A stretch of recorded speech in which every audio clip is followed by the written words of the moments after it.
นับสนุนโดยหอมเย็นชื่นใจยาดมสมุนไพรตรามังกรทองจากอุ้ยอันโอสถ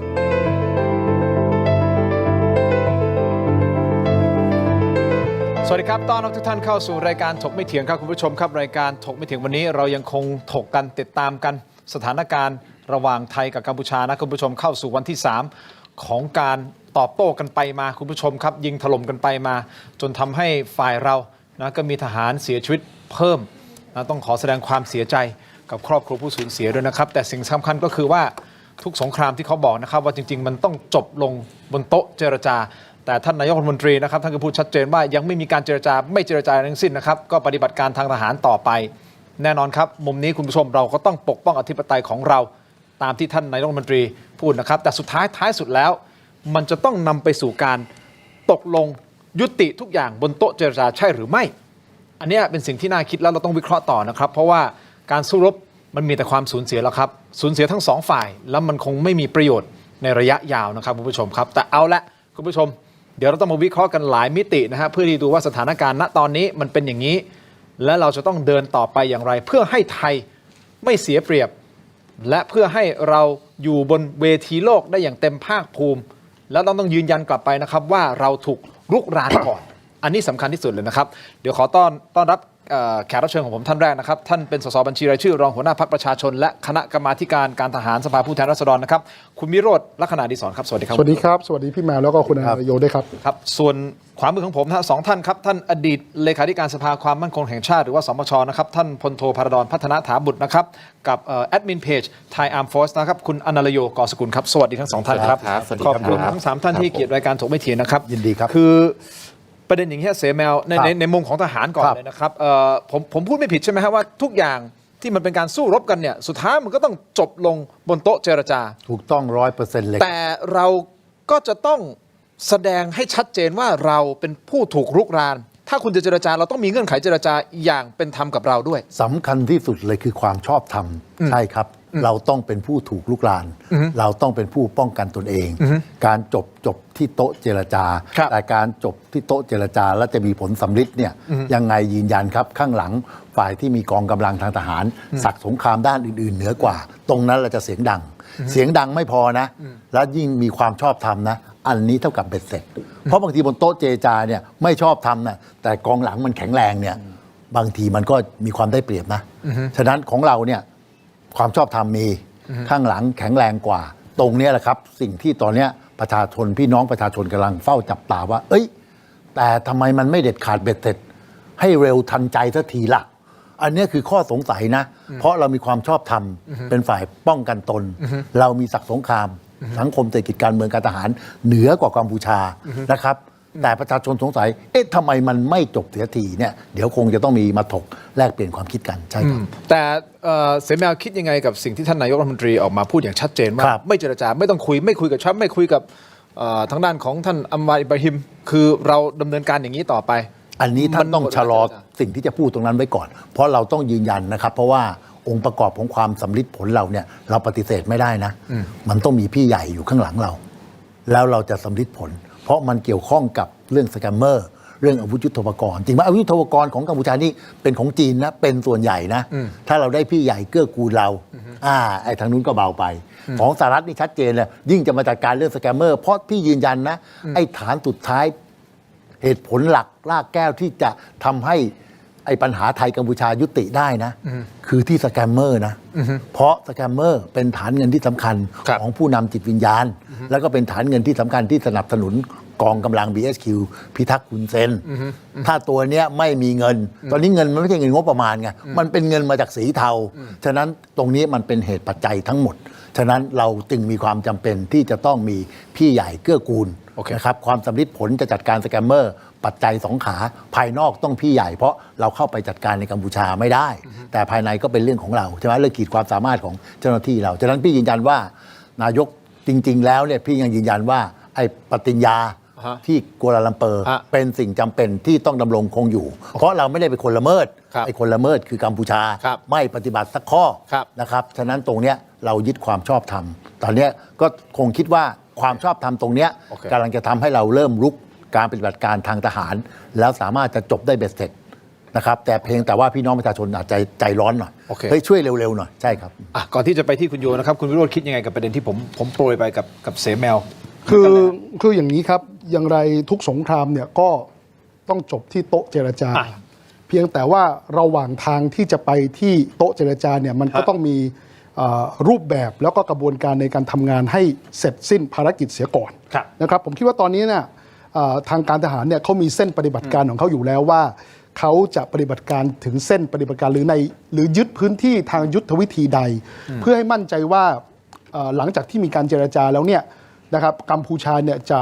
สิ้นแสนยานุภาพนะครับที่จะโจมตีหรือลุกรานประเทศไทยหรือโจมตีเป้าหมายพลเรือนไทยได้อีกนะครับโดยเฉพาะอย่างยิ่งผมคิดว่ากองทัพจำเป็นต้องยึดพื้นที่ทางยุทธวิธีสำคัญนะครับที่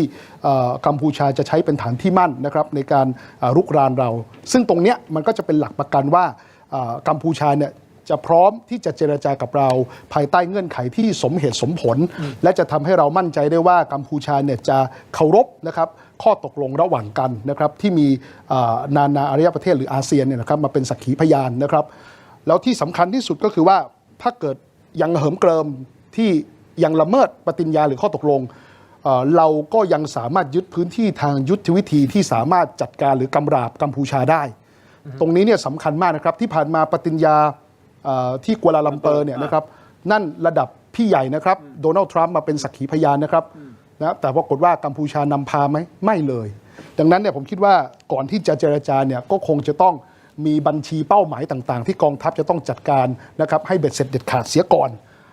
และก็ต้องย้ำอย่างนี้ครับผมฝากเตือนนะครับทางท่านนายกอนุทินเนี่ยด้วยความห่วงใยจริงๆใช้คำว่าเตือนเลยครับคำว่าฉีกปฏิญญาเนี่ยไม่ควรพูดเพราะว่าประเทศไทยของเราเนี่ยนะครับเรารักษาปฏิญญากัวลาลัมเปอร์อย่างเคร่งครัดมาโดยตลอดกัมพูชาต่างหากที่ไม่เคารพปฏิญญานั้นไม่เคารพข้อตกลงนั้นไม่ว่าจะเป็นการถอนอาวุธหนักก็ดีหรือการเก็บกู้ทุ่นระเบิดสังหารบุคคลรวมทั้งถึงขนาดกล้าวางทุ่นระเบิดสังหารบุคคลซึ่งเป็นทุ่นระเบิดใหม่ด้วยนะครับดังนั้นเราจึงใช้สิทธิ์ที่เราต้องปกป้องนะครับตนเองโดยเฉพาะปกป้องพลเรือนไทยประเด็นที่2ครับกรณีที่ท่านนายกบอกว่าไม่คุยนะครับไม่ว่าจะเป็นสหรัฐอเมริกาหรือประเทศไหนก็ตามผมยืนยันนะครับสงครามหรือการปะทะในครั้งนี้เนี่ยนะครับเราต้องจำกัดวงให้เป็นข้อพิพาทระหว่างไทยและกัมพูชาเท่านั้นนะระหว่างรัฐบาลไทยกับรัฐบาลกัมพูชาเท่านั้นนะครับสิ่งที่รัฐบาลไม่ควรก็คือว่าการขยายวงความขัดแย้งไปยังมิตรประเทศอื่นซึ่งจะทำให้ที่ยืนและที่แถลงเนี่ยของประเทศไทยในเวทีโลกเนี่ยนะครับมีสภาพที่คับแคบลงซึ่งจะทำให้ทางท่านเสียศักดิ์ทำงานยากลำบากมากขึ้นนะครับก็ผมคิดว่านอกจากมาเลเซียที่ต้องไปหารือผมว่าณวันนี้ต้องมองข้ามช็อตไปที่ฟิลิปปินส์ด้วยเพราะว่าประเทศฟิลิปปินส์จะเป็นประธานอาเซียนคนถัดไปต่อจากอันวาอิบราฮิมนะครับและสิงคโปร์ก็น่าสนใจเพราะว่าประเทศสิงคโปร์เป็นประเทศที่เป็นฮับการเงินที่ไม่ใช่เป็นแค่ฮับการเงินระดับภูมิภาคนะแต่ระดับโลกแล้วเขาคงจะไม่มีความสุขแน่ๆที่ประเทศของเขานิติบุคคลของเขาเป็นช่องทางหรือเป็นกลไกในการฟอกเงินแล้วก็เคลื่อนย้ายเงินสกปรกมาลงทุนผ่านตลาดหลักทรัพย์ในประเทศไทยผมคิดว่าทั้งหมดนี้เนี่ยเป็นแนวรบที่รัฐบาลจะต้องทำอย่างควบคู่กันทั้งหมดทั้งการปราบสแกมเมอร์การชี้แจงในวงการการต่างประเทศและก็แนวรบที่ชายแดนครับอย่างเงี้ยคุณวิโรจน์เท่ากับว่าคุณวิโรจน์กำลังจะบอกว่าคนที่จริงๆคนที่ฉีกปฏิญญาเนี่ยมันไม่ใช่เราคนที่ฉีกปฏิญญาคือกัมพูชาเพราะเขาไม่ได้เคารพอะไรเลยก็เท่ากับเขาฉีกถูกต้องไหมแต่เราไม่ควรจะเป็นคนบอกว่าเราคือสภาพที่ทางคุณอนุทินพูดก็คือกัมพูชาฮุนเซนเป็นคนฉีกอยู่ดีคุณมาบอกคนอื่นว่าอ๋อที่เป็นเศษกระดาษเนี่ยผมฉีกเองบางทีผมต้องตั้งคำถามว่าท่านใจเย็นๆครับวางถุงกาวลงก่อนมันต้องโยนกลับไปที่กัมพูชาถูกต้องเราต้องประณามเขาเราต้องออกมาให้เวทีโลกได้เห็นว่าเฮ้ยคนที่ไม่ทำตามปฏิญญาคือกัมพูชาถูกต้องไม่ใช่เราตั้งแต่ไปลงสัตยาบันมาเนี่ยนะครับมีอะไรบ้างที่เราไม่ทำตามปฏิญญาหรือทำตามข้อตกลงไม่มีแต่สิ่งที่ผิดจากข้อตกลงทั้งทุ่นระเบิดก็ดีการไม่ยอมถอยอาวุธหนักหรือเรื่องสแกมเมอร์ก็ดีใครฮะกัมพูชาล้วนๆแล้วตกลงใครฉีกปฏิญญาอย่างนี้นะฮะเนื่องจากว่าปฏิญญานี้นะฮะเสแมวคุณโยคุณวิโรจน์คุณผู้ชมครับคนที่เป็นสักขีพยานหรือพยานแล้วกันนะครับมี2ท่านด้วยกันเนาะท่านแรกคือสหรัฐอเมริกาก็คือประธานาธิบดีโดนัลด์ทรัมป์แล้วท่านที่2คือท่านอันวาอิบราฮิมของมาเลเซียใช่ครับแล้วโดยเฉพาะท่านประธานาธิบดีโดนัลด์ทรัมป์เนี่ยเขาถือในเรื่องของ เฟซหน้าตาของ ต้อง เขา ถูกต้องครับ เป็นใหญ่ ใช่เลย หรอกป่ะเขาทำทุกอย่างต้องประสบความสำเร็จ ใช่ครับ ถ้าเหมือนกับว่าเราฉีกก็เหมือนเท่ากับว่าผมไม่สนใจคุณแล้วประมาณนั้นหรือเปล่าเขาจะรู้สึกงั้นหรือเปล่าอันนี้ผมไม่ทราบนะแต่ผมกำลังมองภาพรวมภาพใหญ่ว่าทำไมเราควรจะต้องระวังคำพูดในการพูดในประเด็นเรื่องของปฏิญญานี้คุณโยมมีความคิดเห็นยังไงกับสิ่งที่ทั้งสองท่านพูดมาจะเพิ่มเติมอะไรก่อนไหมก่อนที่ผมจะไปประเด็นที่คุณโพสต์ด้วย ใช่เอาว่าสั้นๆไม่ต่างอย่างที่ทุกท่านพูดนะฮะก็ผมรู้สึกว่านี่เป็นความผิดพลาดของท่านนายกครั้งที่ 2 แล้ว ที่ออกมาพูดว่าเราไม่สนใจปฏิญญาแล้วทั้งที่จริงๆแล้วกัมพูชาต่างหากที่เป็นฝ่ายฉีกที่คุณวิโรจน์กับเสี่ยแมวพูดไปอ่ะคือคำพูดของนายกรัฐมนตรีสำคัญมากนะครับทุกคำพูดส่งไม่ได้ เราตั้งประเด็นยังไงเนี่ยก็เกิดจากคำพูดของนายกรัฐมนตรีทั้งนั้นถ้านายกรัฐมนตรีตั้งประเด็นแบบนี้เราเสียเปรียบนะทั้งที่เราไม่ได้เป็นคนผิดแทนที่นายกรัฐมนตรีเนี่ยจะชี้แจงว่าเนี่ยกัมพูชาทำละเมิดซ้ำแล้วซ้ำเล่าจนไทยไม่สามารถปฏิบัติตามปฏิญญาได้แบบนี้ต่างหากที่เราจะทำให้เราทำงานง่ายขึ้นท่านพูดอาจจะเอาสนุกหรือเอาชาตินิยมเอากระแสในประเทศเข้าว่าแต่ท่านคิดแค่นั้นไม่ได้คำพูดของท่านมีผลไปทั้งโลกแล้วบางทีผมก็ตั้งประเด็นนะอาจจะไม่แปลกใจก็ได้ว่าทำไมสื่อต่างประเทศเขาถึงโพสต์แบบว่าเรา launch air strike อย่างนั้นก็เพราะนี่ไงท่านนายกพูดงี้ว่าเราฉีกปฏิญญาแทนที่เราจะตั้งประเด็นว่ากัมพูชาทหารได้ฉีกปฏิญญาแล้วเราปฏิบัติตามไม่ได้ซึ่งเป็นแบบนั้นเนี่ยถ้าเราตั้งประเด็นแบบนี้ทรัมป์ก็จะรู้ว่าคนผิดในมุมของเนี้ยไม่ใช่ไทยแต่เป็นกัมพูชาต่างหากเขาจะได้ไปเล่นงานให้ถูกคนแต่ถ้าเป็นแบบนี้ทรัมป์ก็จะหาก่อนว่าคุณฉีกทำไมซึ่งมันไม่ใช่ซึ่งถ้าเกิดพลาดครั้งแรกเพราะว่าแต่นี่คือครั้งที่2แล้วผมว่าตั้งใจพลาดแล้วอันนี้ท่านคิดน้อยไปแล้วผมตำหนิทุกครั้งเลยรอบนี้ก็ขอตำหนิอีกรอบหนึ่งพูดถึงเรื่องสื่อเมืองนอกมันก็มีความอยู่นะเพราะว่าต้องดูว่าสื่อที่ไหนด้วยสื่อของประเทศอะไรด้วย เวลาเขาหวังผลทางการเมืองด้วยหรือเปล่าไม่แน่ใจในการเท่าที่ดูตอนนี้สื่อซ้ายขวาหน้าหลังพาดหัวเหมือนกันหมด Thailand launch air strike against Cambodian เขาใช้คำนี้แต่เขาไม่ได้บอกว่า Cambodia started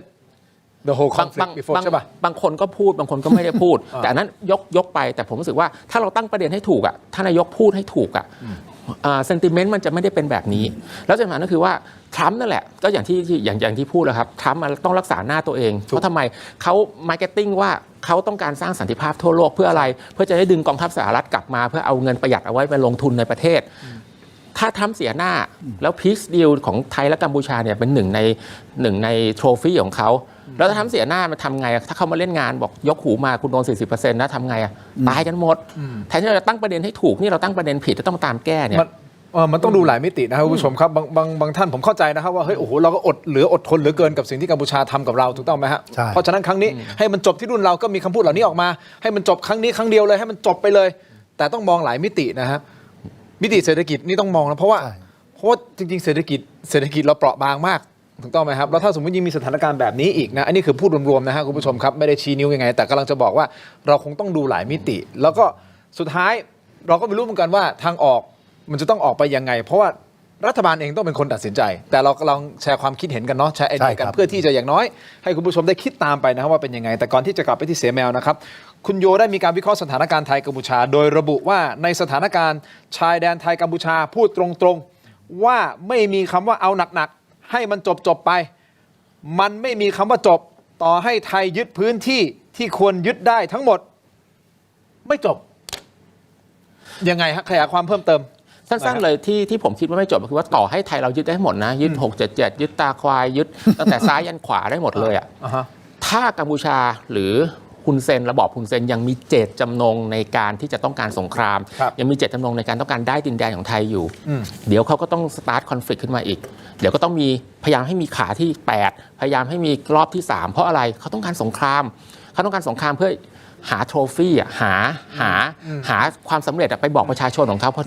ที่เขาไปบอกประชาชนตอนนี้ได้แต่ตาควายแต่ยังพาไทยขึ้นศาลโลกไม่ได้ยังพาไทยไป UNSC ไม่ได้ดังนั้นเนี่ยถ้ายิ่งไทยยึดอีกอ่ะคืนอีกโอ้โหยิ่งไปกันใหญ่ฮุนเซนก็จะยิ่งมีปัญหามันจะมีข้อให้เขาไปใช่ไปบอกใช่ก็คือว่าที่ผมบอกว่าไม่คำว่าหนักและจบไม่มีจริงเพราะว่าฮุนเซนยังไม่ละเจตจำนงในการจะต้องได้ดินแดนไทย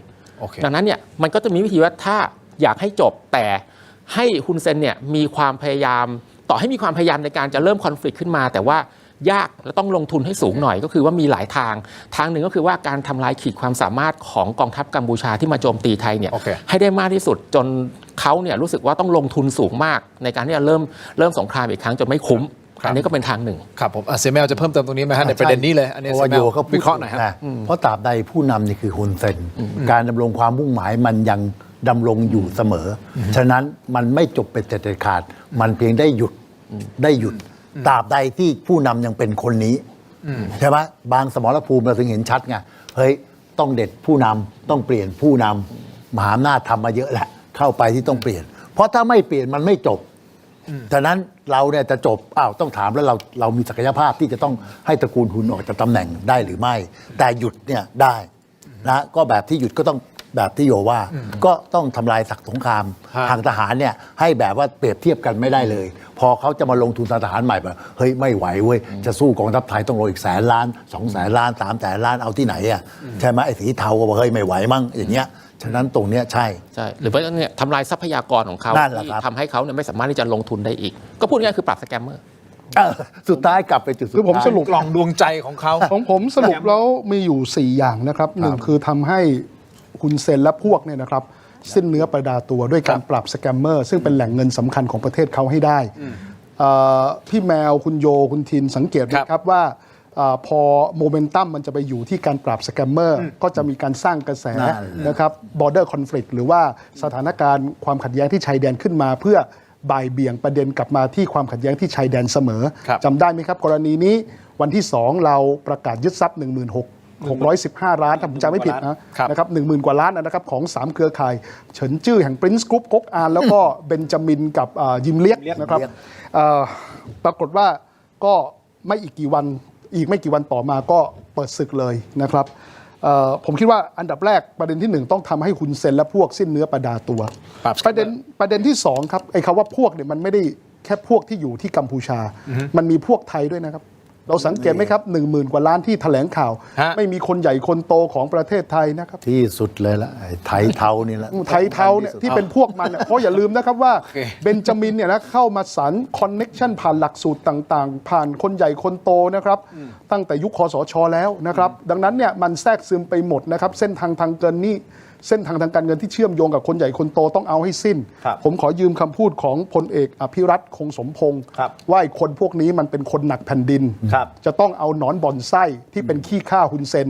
นะออกมาลงโทษตามโทสานุโทษแล้วก็ยึดทรัพย์พวกมันให้หมดนี่คือประเด็นที่2นี่คือประเด็นที่2ใช่ไหมยังมี3 กับ 4ใช่ไหม 3ก็คือ ขออนุญาตนิดเดียว3 กับ 4ผมต้องพักแป๊บเดียวสั้นๆเดี๋ยวกลับมาฟังคุณวิโรจน์ต่อนะฮะ3 กับ 4แต่มีประเด็นหนึ่งที่จะถามคุณวิโรจน์ด้วยและถามทั้ง 2 ท่านด้วยนะครับกับประเด็นที่คุณเท้งณัฐพงศ์โพสต์นะครับเสนอ3 แนวทางจบระบบฮุนเซนระบอบฮุนเซนแล้วก็ปรากฏว่าเป็นกระแสวิพากษ์วิจารณ์คุณผู้ชมครับพรรคจะหันขวาเป็นชาตินิยมมากขึ้นใช่หรือไม่พักสักครู่ครับช่วงหน้ากลับมาติดตามครับ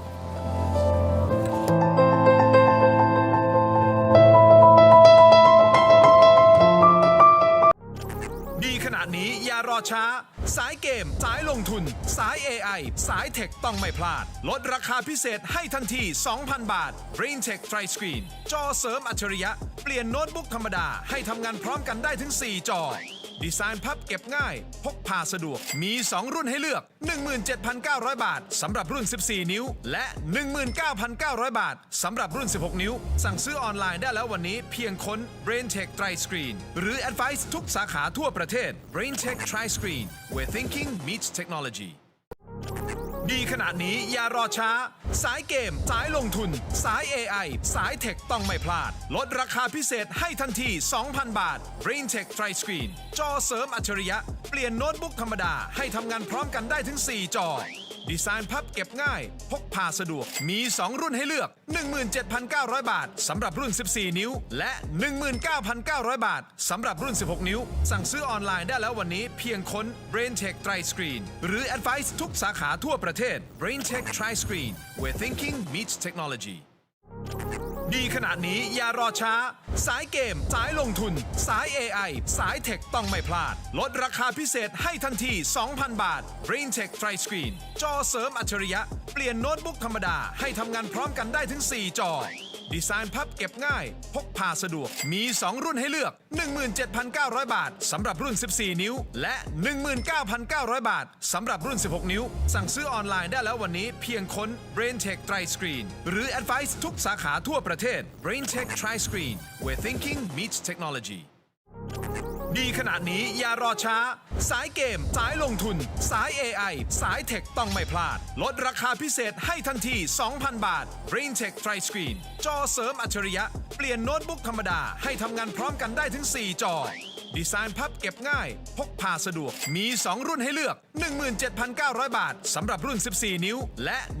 19,900 บาทสำหรับรุ่น 16 นิ้วสั่งซื้อออนไลน์ได้แล้ววันนี้เพียงค้น BrainTech Tri Screen หรือ Advice ทุกสาขาทั่วประเทศ BrainTech Tri Screen where thinking meets technology ดีขนาดนี้อย่ารอช้าสายเกมสายลงทุนสาย AI สายเทคต้องไม่พลาดลดราคาพิเศษให้ทันที 2,000 บาท BrainTech Tri Screen จอเสริมอัจฉริยะเปลี่ยนโน้ตบุ๊กธรรมดาให้ทำงานพร้อมกันได้ถึง 4 จอ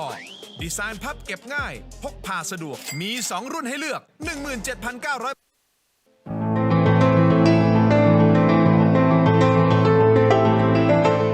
วันเกิดยาบรรเทาอาการแสบร้อนกลางอกและอาหารไม่ย่อยเนื่องจากกรดไหลย้อนชนิดน้ำอ่านคำเตือนในฉลากก่อนใช้ยา กลับมาต่อครับถกไม่เถียงในช่วงนี้นะครับยังอยู่กับท่านพลโทพาราดอนหรือเสแมวนะฮะกับคุณอนาลโยแล้วก็คุณวิโรจน์นะครับคราวนี้มาต่อกันคุณวิโรจน์ฮะข้อที่ 1 ข้อที่ 2 ไปละข้อที่ 1 คือเรื่องของการปราบสแกมเมอร์ ครับ ที่แนะนำข้อที่ 2 คือเรื่องข พ อ ว ง กหนอนบ่อนไส้ น้องบ่อนไส้พวกไทยเทาต้องจัดการ คนหนักแผ่นดิน ข้อที่ 3 ฮะ 3นี่ซ้ำผมว่าซ้ำกับท่านอื่นนะก็คือต้องจัดการกับแสนยานุภาพและก็ศักยภาพ โอเค ทางการทหารของกัมพูชา แล้วก็ยึดพื้นที่ทางยุทธวิธีคืนให้หมดนะครับสี่นี่นะครับก็คือว่าจะต้องช่วงชิงพื้นที่ในเวทีโลกนะครับเพื่อไม่ให้กัมพูชาเนี่ยนะครับมา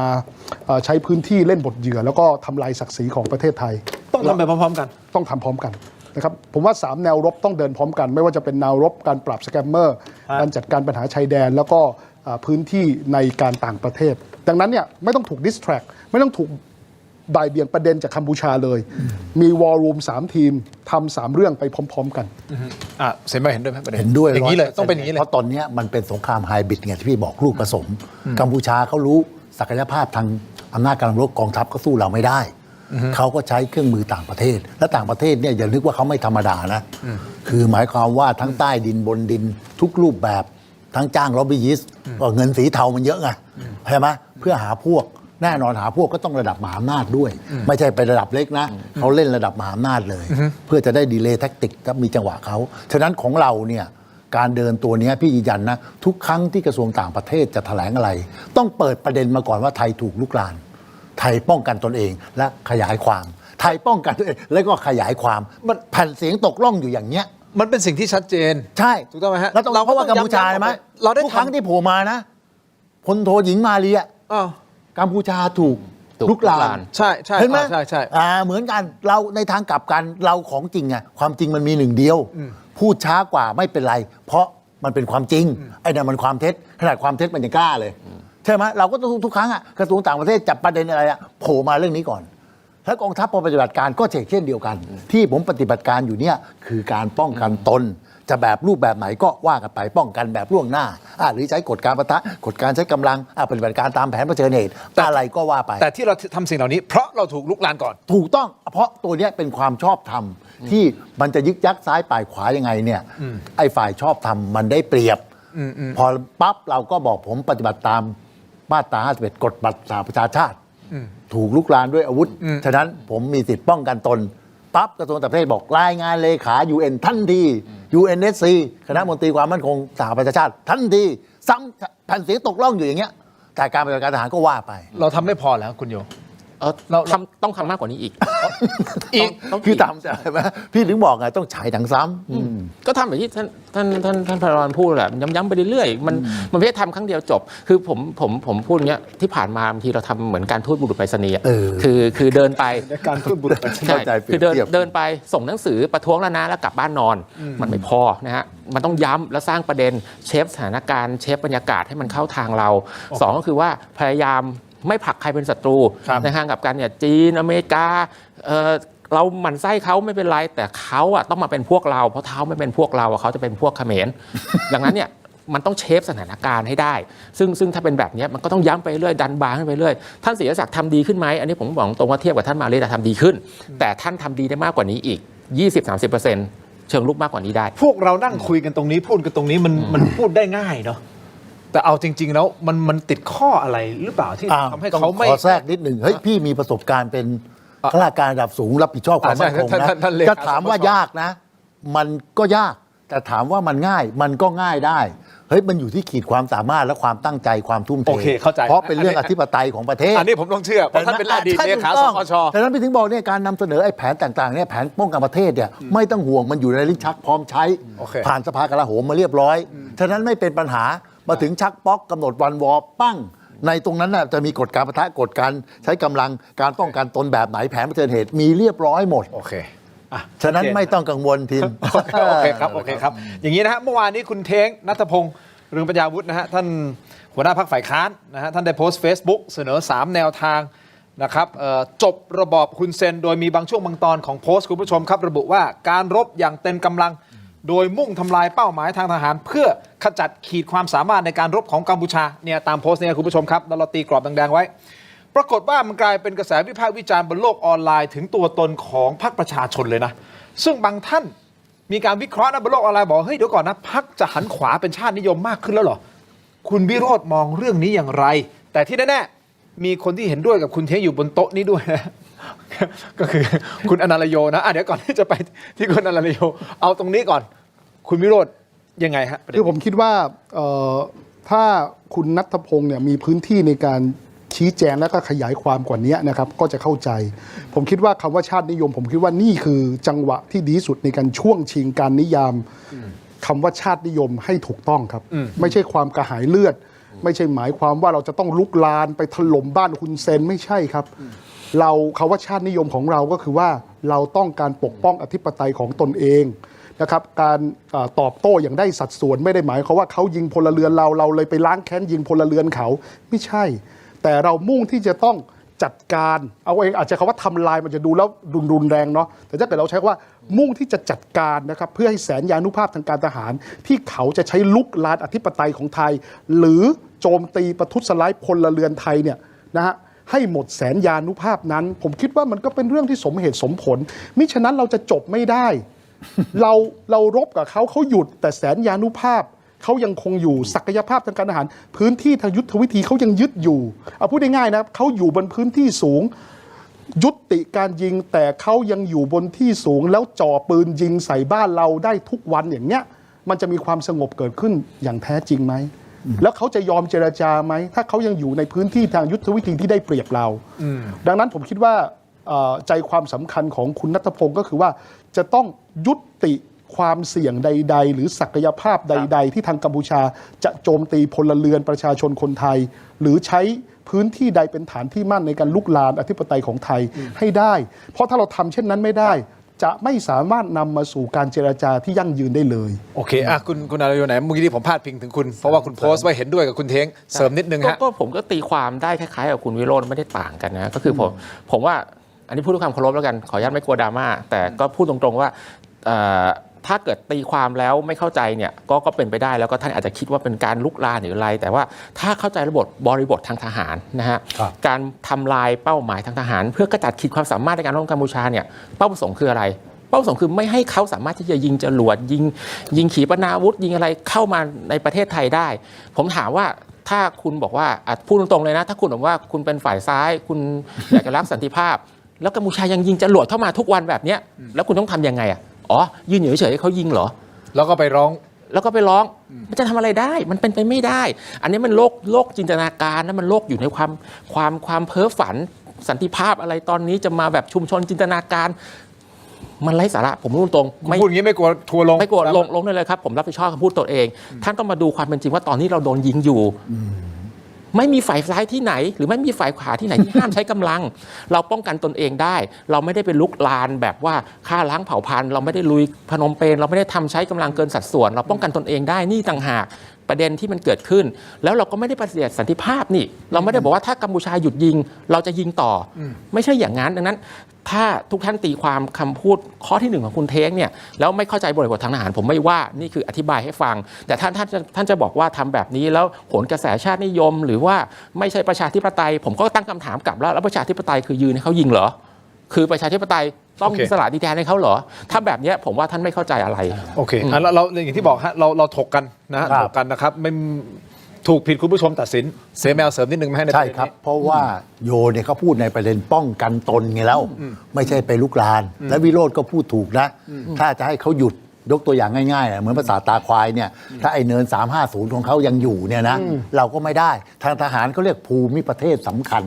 พื้นที่สูงข่มทำไมก็ต้องเรียกว่าสูงข่มเพราะเฮ้ยทั้งตรวจการทั้งไปเอาอำนาจกำลังยิงใส่ได้ พี่เนี่ยฐานปืนใหญ่เข้าใจเลยไอ้ที่ยึดประสาทตาควายเนี่ยไม่มีท่าหรอกถ้าไอ้เนิน 350 เนี่ยไม่มีอำนาจกำลังยิงมาช่วย ไม่มีฝ่ายส่งกำลังมาช่วย ฉะนั้นพูดถูกแล้วเราไม่ใช่ลุกลาน แต่เราก็ต้องจัดการเพื่อไม่ให้มันมาลุกลานเรา ก็เรียกว่าการป้องกันตนนะครับ ก็เข้ากติกา การป้องกันตนล่วงหน้าก็คือไปจัดการเป้าหมายที่เป็นตัวมาสนับสนุนไอ้ตัวหน่วยปฏิบัติการส่วนหน้าใช่ครับฉะนั้นเข้าหลักเกณฑ์ตอนนี้คนอาจไปฟังเหมือนเอ้ยเราจะไปลุกลานไม่ใช่นะ ใช่โอเค บอกว่าเรารบแบบไอ้เนี่ยเรียกแบบว่าเต็มกำลังเนี่ยบนพื้นฐานว่าคือการป้องกันตน อ่ะโอเคชัดเจน เดี๋ยว นะ ผมเปรียบเทียบง่ายๆแล้วกันครับทะเลาะกันอ่ะอยากจะคืนดีกันอ่ะผมต้องยึดปืนคุณทินก่อนอ่ะนึกภาพไหมตราบใดถ้าเกิดเราบอกคืนดีกันแต่ โอเค แต่ว่า อ่ะ คุณทินยังพกปืนแล้วก็ มี กระสุน มีดด้วย เต็มแมกกาซีนอ่ะผม โอเค ผมไม่ ต่อ ไป ให้มีปืนใหญ่อยู่พื้นที่สูงข่มแต่ไม่มีกระสุนก็บอกมีไกด์ เห็นภาพชัดเจนคุณผู้ชมครับ ผมขอไปอีกคลิปหนึ่งคุณผู้ชมเป็นวิดีโอคลิปที่เป็นไวรัลในโลกอินเทอร์เน็ต เมื่อเพจ Army Military Force นะฮะมีการเผยแพร่คลิปนี้ บางช่วงบางตอนคุณผู้ชมเปิดหน่อยได้ไหมทีมงานนะคลิปที่ 7 ข้อ 7 นี่นะ เดี๋ยวเรามาดูกันนิดหนึ่งสั้นๆ คุณผู้ชมครับ เป็นคลิปทหารกัมพูชา เขาไปพาลูกเมียเนี่ยฮะมาอยู่ด้วยที่บังเกอร์ในแนวรบพระวิหารฮะแล้วให้เมียทำอะไรอ่ะ ประกอบหัวรบกระสุนครับ เดี๋ยวพักสักครู่ ช่วงหน้ากลับมาวิเคราะห์เนี่ยไอ้ที่เขาทำอย่างนี้แล้วเขาถ่ายคลิปมาแล้วปล่อยออกมา มันต้องมีเหตุผลความจูงใจในการทำพักสักครู่ครับตรงไม่เถียงครับ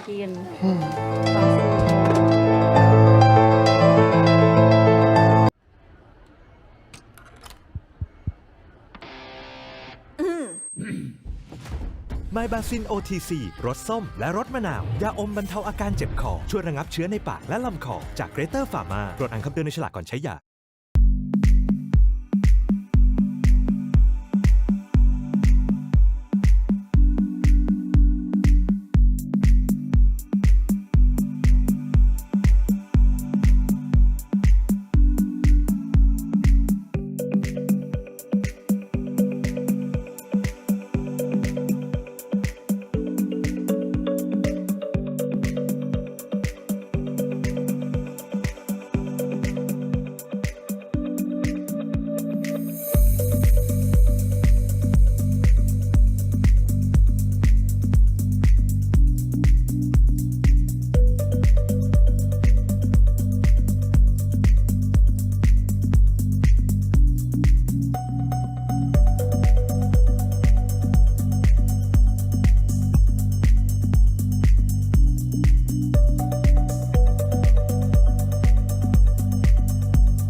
สนับสนุนโดย Lift Up Your Life สร้างสรรค์ความสุขให้ชีวิต Seagull Electric ยาท่าน้ำขาวหารคู่ 49 บาท ฝาสีฟ้า มีตัวยาฟีนิลซาลิซิเลต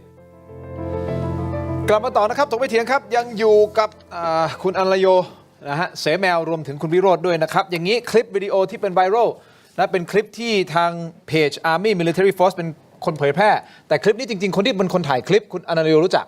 รู้จักใช่ ชื่อว่าคุณอเล็กซ์ อเล็กซ์เพจไทยเบอร์มาเรเวย์แกเก่งเรื่องไม่ใช่แกเก่งเรื่องออสอินคือการรวบรวมข้อมูลข่าว โอเค ปลอมจากโซเชียลมีเดีย ขอบคุณคุณอเล็กซ์ไทยเบอร์มาเรเวย์นะครับคุณผู้ชมแต่คลิปวิดีโอนี้มันบ่งบอกอะไรฮะเป็นคลิปทหารกัมพูชาพาลูกเมียมาอยู่ด้วยในบังเกอร์ที่แนวรบพระวิหารโดยให้เมียประกอบหัวรบกระสุนปืนคอ 60 นี่นะฮะขณะที่สามีเป็นทหารก็ยิงปืนคอสู้รบกับทหารไทยอยู่ด้านนอกบังเกอร์เฮ้ยนี่พาลูกเมียมาทำงานด้วยแบบนี้โทษนะครับอันนี้มุมของทหารก่อนเลยฮะเสแมว ครับ คิดยังไงฮะอันนี้เราสามารถที่จะเอาไปฟ้องเวทีโลกได้ไหมคือเอาข้อมูลที่บอกเฮ้ยคุณเอาพาเด็กเอาผู้หญิงมาเอาเมียมาเฮ้ยแบบนี้มันใช้ผู้หญิงกับ ก็นี่แหละอัน เป็น นี้ต้อง กำบัง ฟ้องเลย เป็นโลกหรือเป ต่า ล่าง ประเทศต้องฉายซ้ำเลย แต่ตรงเนี้ยมันก็สอดคล้องกับข้อเท็จจริงอ่ะแสดงว่าไอ้ฝ่ายกำลังรบของเขาเนี่ยมันคือทหารบ้าน มันใช้บ้านอะไรเป็นฐานปฏิบัติการทหารบ้านมีตำนานมาจากทหารเขมรแดงดังนั้นมันก็เลยใช้ลูกเมียเนี่ยเป็นทหารเป็นอะไรผู้ช่วยหมด ตรงนี้ไงที่เป็นความยากลำบากของเราเหมือนกันนะ เพราะเรารู้เนี่ยพอจะทำลายเป้าหมายเนี่ยตัวทหารสุดท้ายลูกเมียมันอยู่ในนั้นไงก็ลูกยังนอนเลี้ยงอยู่ไอ้เมียก็ประกอบไป อันเนี้ยมันคือความจริง แต่ตรงนี้ไงเราต้องฉายข้อเท็จจริงให้ไปเฮ้ยแต่ว่าเราโหดร้ายก็ไม่ได้นะ เพราะจริง ๆ ตรงเนี้ยคุณถือเป็นฐานปฏิบัติการทางทหารไปแล้ว ไม่ใช่บ้าน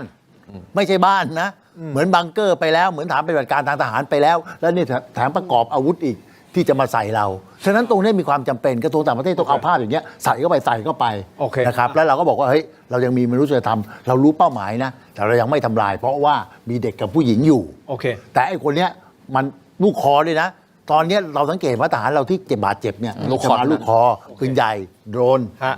เห็นไหมอาวุธยาวทั้งนั้น BM21 ไม่มาจากปืนเล็กนะ น่ากลัวอ่ะ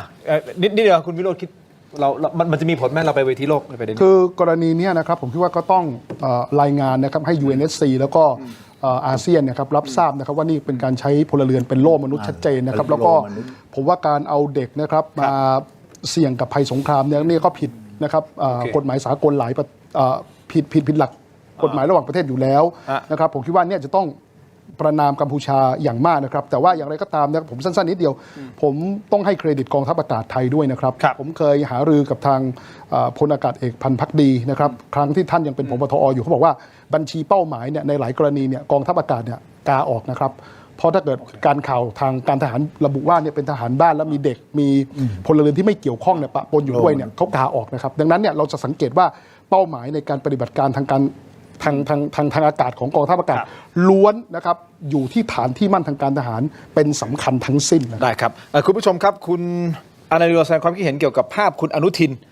ที่ฮุนเซนปล่อยออกมา อันนี้เดี๋ยวมาวิเคราะห์กันหน่อยนะครับในภาพนี้แต่ไปที่ออนไลน์ของเราตอนนี้นะครับเทโรดิจิทัลใน YouTube Facebook ก็คือถกไม่เถียง Facebook CH HD News ครับเดี๋ยวไปวิเคราะห์กันต่อในออนไลน์สารทีวีครับขอบคุณทั้ง3ท่านก่อนครับ สวัสดีครับ ขอณครับเจอกันในออนไลน์ครับสวัสดีครับ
เอาละครับคุณผู้ชมกลับมาถกไม่เถียงในช่วงของออนไลน์นะครับยังอยู่กันต่อเนื่องนะครับกับคุณวิโรจน์ ลักษณาดิศรนะฮะท่านสสบัญชีรายชื่อและรองหัวหน้าพรรคประชาชนด้วยนะครับและท่านก็เป็นคณะกรรมาธิการการทหารสภาผู้แทนราษฎรนะครับนี่คือมุมของนักการเมืองแต่สิ่งสำคัญคุณผู้ชมครับมุมของทหารผมว่าน่าจะเป็นประโยชน์อย่างยิ่งกับสถานการณ์ณตอนนี้ก็คือท่านพลโทพาราดรพัฒนถาบุตรนะฮะท่านเป็นอดีตเลขาธิการสภาความมั่นคงแห่งชาติหรือว่าสมช.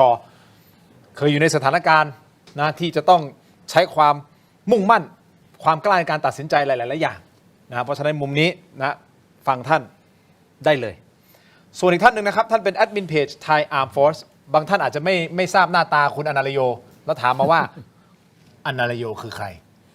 นะครับคุณอนาลโยกอสกุลเป็นแอดมินเพจ Thai Armed Force และถ้าไปติดตามเพจนี้ก็ได้ข้อมูลนะชื่อก็บอกแล้ว Thai Armed Force นะฮะก็เกี่ยวกับเรื่องของทหารนะครับแล้วก็มีข้อมูลมีพรรคพวกมีเครือข่ายนะที่อยู่ในพื้นที่ด้วยนะฮะและมีเครือข่ายที่น่าจะมีข้อมูลที่น่าจะเป็นประโยชน์นะฮะกับการวิเคราะห์คุณผู้ชมเอาอย่างนี้คลั่งชาติไม่คลั่งชาติเอาไว้ก่อนแต่สิ่งสำคัญที่เราต้องสื่อสารออกไปอย่างชัดเจนก็คือว่าเราเป็นผู้ถูกกระทำ นั่นแหละครับ เราโดนรุกรานเราไม่ได้เป็นอันธพาลที่ไปแกล้งคนอื่นก่อนแต่เราโดนทำก่อนเรามีสิทธิ์ในการตอบโต้เรามีสิทธิ์ในการปกป้องอธิปไตยของตนเองปกป้องอธิปไตยของตัวเองตามสัดส่วนด้วยนะครับถ้ามันไม่ได้สัดส่วนแล้วเราไปทำเกินเยอะเกินไปอันเนี้ยเริ่มเป็นอันธพาลแล้วคงไม่ใช่เป็นสุภาพบุรุษเราต้องเป็นสุภาพบุรุษแต่ในเวลาเดียวกันเราก็ไม่อ่อนแอนะไม่ใช่ว่าให้เขามาทำจนเราแบบยอมอันนั้นก็ยอมอันนี้ก็ไม่แตะอันนั้นก็ไม่ได้เดินหลายทางเท่าที่ผมฟังทั้ง3ท่านและรวมถึงนักวิชาการท่านอื่นๆที่มารายการเกี่ยวกับเรื่องของไทยกัมพูชาพูดตรงกันหมดเกือบทุกคนก็คือการทูตการฟ้องโลกการทำให้โลกเห็นว่ากัมพูชาเป็นอันธพาลอันเนี้ยสำคัญเอาแหละสงครามอย่างที่บอกมันไม่เคยจบลงกันนอกโต๊ะเจรจาสุดท้ายสุดก็ต้องกลับมาสู่การเจรจาจะเจรจาในรูปแบบไหนจบลงอย่างไรอันนั้นมันเป็นเรื่องของแต่ละประเทศที่เขาต้องคุยกันในสถานการณ์นี้คือไทยกับกัมพูชาคุณผู้ชมครับเราเพิ่งเปิดโหวตเมื่อสักครู่นี้อยากให้คุณผู้ชมช่วยกันโหวตขึ้นมานะครับเราถามว่าคุณคิดว่าการสื่อสารภาครัฐต่อเหตุการณ์ไทยกัมพูชาเป็นอย่างไรเพราะอะไรรู้ไหมเพราะเราเป็นประชาชนไงประชาชนก็ต้องรับฟังถูกไหมว่าตกลงการสื่อสารมันจากภาครัฐออกมาเกี่ยวกับเรื่องนี้มันเป็นยังไงคุณคิดว่าชัดเจนก็กดกอไก่มาคิดว่าพอใช้กดขอไข่เฮ้ย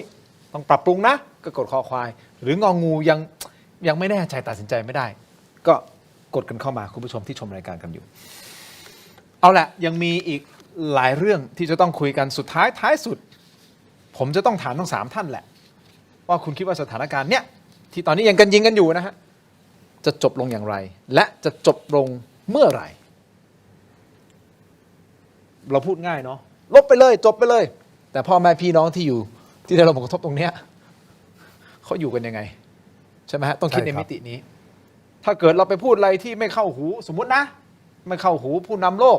อยู่ดีๆภาษีเท่าไหร่ตอนแรก19ใช่ไหมครับตอนแรกคุยกันเกือบ40ประมาณนี้แล้วก็ลดลงมา19ตอนนี้พูดไม่เข้าหูเอากลับไป40อาการหนักเลยเศรษฐกิจเจ๊งต้องมีโรงงานปิดอีกเท่าไหร่คนตกงานอีกเท่าไหร่อันนี้ต้องคิดดีๆต้องคิดดีๆนะครับเอาแหละมาถึงตรงนี้คุณผู้ชมคุณอนาลโยได้แสดงความคิดเห็นเกี่ยวกับภาพคุณอนุทินชาญวีรกูลที่มีการปล่อยออกมานะเดี๋ยวจะถามทั้ง3ท่านเลยแต่ว่าผมเปิดหัวจากคุณอนาลโยก่อนก็คือมีภาพเนี่ยนะครับไม่ว่าจะเป็นการไปทำบุญไม่ว่าจะเป็นการไปพบปะพูดคุยกินอาหารกับฝั่งของคนกัมพูชานะครับและมีการโจหัวจากใช่ไหม คุณโจหัวป่ะอันนี้ ใช่ครับใช่ครับ วันนี้มาแบกนายกรัฐมนตรีของไทยคือคุณแฮชแท็กอนุทินครับ ก็คือ ยังไง ที่ ยังไง ที่ ยังไงอธิบายนิดนึง ที่ต้องโจหัวเงี้ยเพราะจริงๆผมก็ตำหนิคุณอนุทินมาหลายรอบ แต่ว่ารอบนี้ผมก็ต้องบอกว่าให้ความเป็นธรรมกับคุณอนุทินบ้าง ว่าที่คุณอนุทินอยู่ในภาพนี้ไม่ได้ผิดปกตินะฮะก็เป็นภาพที่คุณอนุทินเป็นนักการเมืองของไทยตอนนั้นอาจจะเป็นรัฐมนตรีก็ได้นะครับแล้วถ้าท่านจะไปเยี่ยมเยียนกัมพูชาไปพบกับผู้ว่าราชการจังหวัดอีกฝั่งหนึ่งแล้วก็จะมีปฏิสัมพันธ์อันดีต่อกันไม่ใช่เรื่องแปลก ถูก ไม่ใช่เรื่องแปลกดังนั้นเนี่ยผมก็รู้สึกว่าไม่ใช่สิ่งที่ควรจะต้องเอาไปโจมตีกับคุณอนุทินว่ามีผลประโยชน์ หรือมีความซับซ้อนอะไรกับความสัมพันธ์ของกัมพูชาหรือเปล่า ถ้าพูดให้ตรงกว่านั้นก็คือว่าผมรู้สึกว่าบริบทมันต่างจากกรณีคลิปเสียงอังเคิลค่อนข้างเยอะพอสมควร คือถ้าในกรณีนี้ควรจะตั้งข้อสังเกตมากกว่าว่าไอ้คนที่เอาภาพนี้ออกมาปล่อย แล้วมีเจตนาในการที่จะต้องชี้ให้เห็นว่าเนี่ยจะทำอย่างนู้นอย่างนี้เนี่ยมันก็ทำพฤติกรรมซ้ำกับตอนที่ปล่อยคลิปเสียงไอ้คนทำประเภทนี้มันเป็นพฤติกรรมของการเหมือนขู่กันโชคทรัพย์อะแบล็กเมย์ก็พฤติกรรมแค่พฤติกรรมสแกมเมอร์นะ พฤติกรรมเจ้าพ่อสแกมเมอร์อะดังนั้นเนี่ย เข้าคุณลักษณะ ใช่ก็ไม่ค่อยแปลกเพราะสแกมเมอร์มันจะถูกสมัยนี้ขู่กันโชคทรัพย์ใช่ไหมคุณต้องไปทำอย่างนี้เอาทองมาไว้ตรงนี้นะ Blackmail อันนี้ก็ไม่ต่างเพราะคิดว่าครั้งที่แล้วปล่อยคลิปล้มรัฐบาลไทยได้ อันนี้ก็จะน่าจะล้มได้ แต่ผมก็บอกว่ารอบที่แล้วมันโอเคพอเข้าใจได้ แต่รอบนี้มันไม่ค่อยฉลาดคือคนฉลาดเขาก็ไม่ทำสแกมเมอร์หรอกดังนั้นเนี่ยเมื่อเจ้าพ่อสแกมเมอร์ทำแบบนี้มันก็เป็นการตอกย้ำอีกครั้งหนึ่งว่า ไม่แปลกใจที่กัมพูชาเป็นประเทศแห่งสแกมเมอร์เพราะว่าสันดานสแกมเมอร์เนี่ยมันอยู่ในสายเลือดของผู้นำกัมพูชานี่เอง ผมมีชุดคำตอบของผมเองส่วนตัวเกี่ยวกับเรื่องของภาพที่ถูกปล่อยออกมา อันนี้ผมขอสงวนไม่พูด แต่ว่าผมฟังคุณอาริโอวิเคราะห์มามีเหตุผล แต่ผมมีชุดคำตอบของผมนะ แต่ว่าผมฟังแล้วโอเค เสแมวคิดยังไงฮะ ก็ที่เห็นด้วยกับโยเขา เพราะจริงๆเนี่ยไอ้สิ่งเหล่านี้ปฏิบัติการไปสาระสำคัญมันอยู่ที่ว่าถ้ามีการพิสูจน์ทราบ เข้าไปเกี่ยวข้องที่ปฏิบัติการร่วมสแกมเมอร์คือมีเส้นเงินมีอะไรต่างไอ้อย่างเนี้ยมันโอเค ใช่ แต่ถ้าไอ้อย่างเนี้ยนะครับที่มันเคยพบปะเจอกันแน่นอนในตำแหน่งหน้าที่บางทีเราต้องไปตรงนั้น ก็เหมือนแบบพี่เนี่ยยิ่งพี่ทำงานความมั่นคงนะยืนยันเลยพบทั้งขาวเทาดำเลยนะขาวเทาดำเลยนะ แต่เราไอ้เทาหรือดำเนี่ยเราไม่ได้ไปร่วมสังฆกรรมใช่ไหมแต่เป็นเรื่องปฏิบัติการเพื่อผลประโยชน์ของประเทศชาติ เพื่องานการข่าว เพื่อการปฏิบัติการไปแทรกซึมอะไรต่างๆฉะนั้นมันเข้าไปเฮ้ยเจ๊แมวเคยไปนั่งกับไอ้นั่นน่ะรับรองมีทั้งขาวเทาดำอ่ะพี่เจอมาหมด นะครับแล้วขาวเทาดำแบบทั้งคนไทยและก็ต่างประเทศ แต่อันนั้นน่ะมันเป็นการไปปฏิบัติหน้าที่เพื่อผลประโยชน์ของประเทศชาติ มันก็จะตอบคำถามได้ แต่ถ้าเฮ้ยไล่ไปอ้าวเสแมวไปมีเส้นเงินอยู่ด้วย นั่นน่ะสิ แหละ อันนั้นงานเข้าแล้ว ไม่ใช่และงานเข้า เหมือนกันอันนี้เป็นเรื่องปกติที่เห็นด้วยกับ อันนี้นิดนึงขอนิดนึงคือถ้าคุณเซ็นแน่จริงอยากล้มรัฐบาลไทยนะเปิดเส้นเงินมาเลย นั่นแหละ นักการเมืองคนไหนอีลีทคนไหนข้าราชการคนไหน นั่นแหละครับ มีเส้นเงินกับสแกมเมอร์อันนั้นแหละผมจะสาธุโอเค ล้มได้เลย วิโรจน์รีบตามน้ำเลยถ้าเจอเส้นเงิน วิโรจน์คิดยังไงกับภาพนี้ ก็เนี่ยหมื่นกว่าล้านไงฮะมีแต่ชื่อคนไทยที่เป็นนกต่อนอมินี ยังไม่เห็นคนใหญ่คนโตนะครับที่ปปงจะยึดอายัดทรัพย์เลยคุณเซ็นเปิดมาเลยนะครับคนไทยเนี่ยตัวใหญ่ตัวโตเนี่ยที่บอกว่าจะไปลงทุนแล้วก็มีเส้นเงินสีเทาเนี่ยมาฟอกที่ไทย ผมยืนยันว่าก๊กอานมันต้องมีก๊กไทยอยู่แล้วที่ผมพูดมาอยู่หลายครั้ง แล้วก็ผมยืนยันว่ามันมีคนตัวใหญ่ตัวโตแน่ๆผมว่าภาพก่อนหน้าน่าสนใจกว่า ภาพไหน ที่เป็นภาพถ่ายกับเบนจามินมาเวอร์เบอร์เกอร์หรือเบนสมิธผมตั้งคำถามคือคุณอนุทินตอนนี้เหมือนกับทุกคนพยายามจะถ่ายภาพยนตร์ชื่อเรื่องใหม่ว่าเพื่อนไม่สนิทเราจะรู้จักเพื่อนสนิทใช่ไหมนี่เพื่อนไม่สนิทพลเอกอภิรัตน์ก็บอกว่าไม่สนิทผมก็เชื่อท่านก็ได้ เชื่อก็ได้นะ แต่ท่านก็ต้องบอกได้สิว่าใครที่พาไอ้คนนี้มาถ่ายรูปกับท่านมาให้ท่านกอดคอใครอ้าวคุณอนุทินต้องตอบสิผมเชื่อว่าคุณอนุทินไม่สนิทกับเบนสมิธแต่ใครพามาให้ท่านรู้จัก พามานั่งกินข้าวในห้องเฉพาะท่านต้องรู้ว่าเบนสมิธใครพามาและกลุ่มของมันคือใครแล้วก็ส่งให้คุณเทพสุสืบเส้นเงินให้หมดสิอ้าวคนที่เป็นคนวิ่งรับรองให้เบนสมิธขอสัญชาติไทยแล้วท่านนายกบอกว่าตอนเป็นสมัยมหาไทยท่านไม่เซ็นให้ ไอ้คนที่รับรองพามาวิ่งกับท่านเนี่ยก็สืบเส้นเงินมันไปสิแต่มันสะท้อนถึงความน่ากลัวตรงไหนรู้ไหมคุณทิน อันตรงไหน ไอ้หลักสูตรคอนเน็กชันชื่อย่อวปอปปลอะไรผมจำชื่อไม่ได้หมดอ่ะ ไปหมด คุณต้องตอบให้ได้นะว่าหลักสูตรเหล่านี้มันเป็นกลไกให้พวกอาชญากรข้ามชาติเข้ามาแทรกซึมสร้างความสัมพันธ์กับคนตัวใหญ่ตัวโตตำรวจทหารอัยการผู้พิพากษานักการเมืองนักการเงินการธนาคาร และนักลงทุนคนใหญ่คนโตหรือเปล่า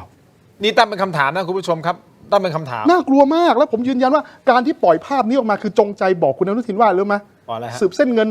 เดี๋ยวจะวกเข้าหาตัวเอง หรือเส้นเงินมันจะไปถึงบุคคลผู้มีบารมี ซึ่งบารมีนั้นอาจจะเหนือรัฐบาลก็ได้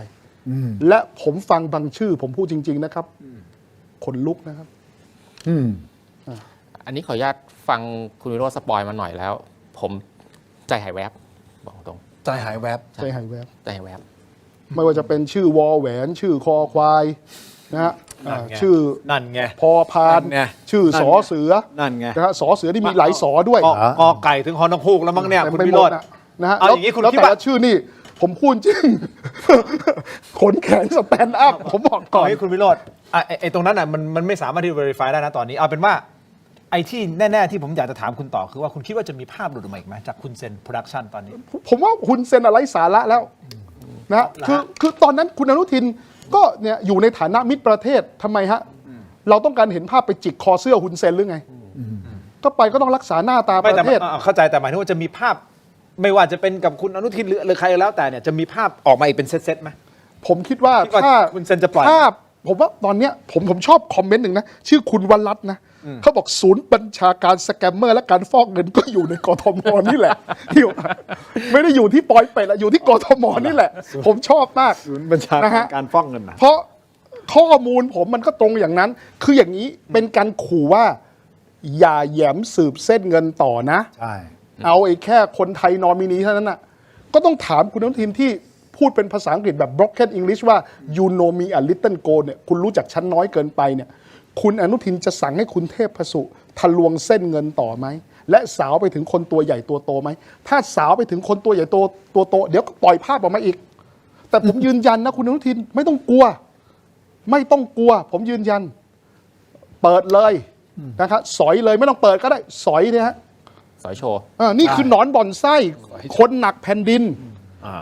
ผมด่าไปเลยนะ ผมว่าไอ้คนที่ฟังอยู่ไอ้ชื่อ ไม่ว่าจะเป็นวอแหวนคอควายสอเสือ วอแหวนนี่ไม่ใช่วิโรจน์ไม่ใช่วิโรจน์ ไม่ใช่วิโรจน์นะฮะ โอเค พอพานสอเสือเนี่ยนะฮะ โอ้ มันคงเครียดอยู่อะผมบอกไอ้นี่แหละ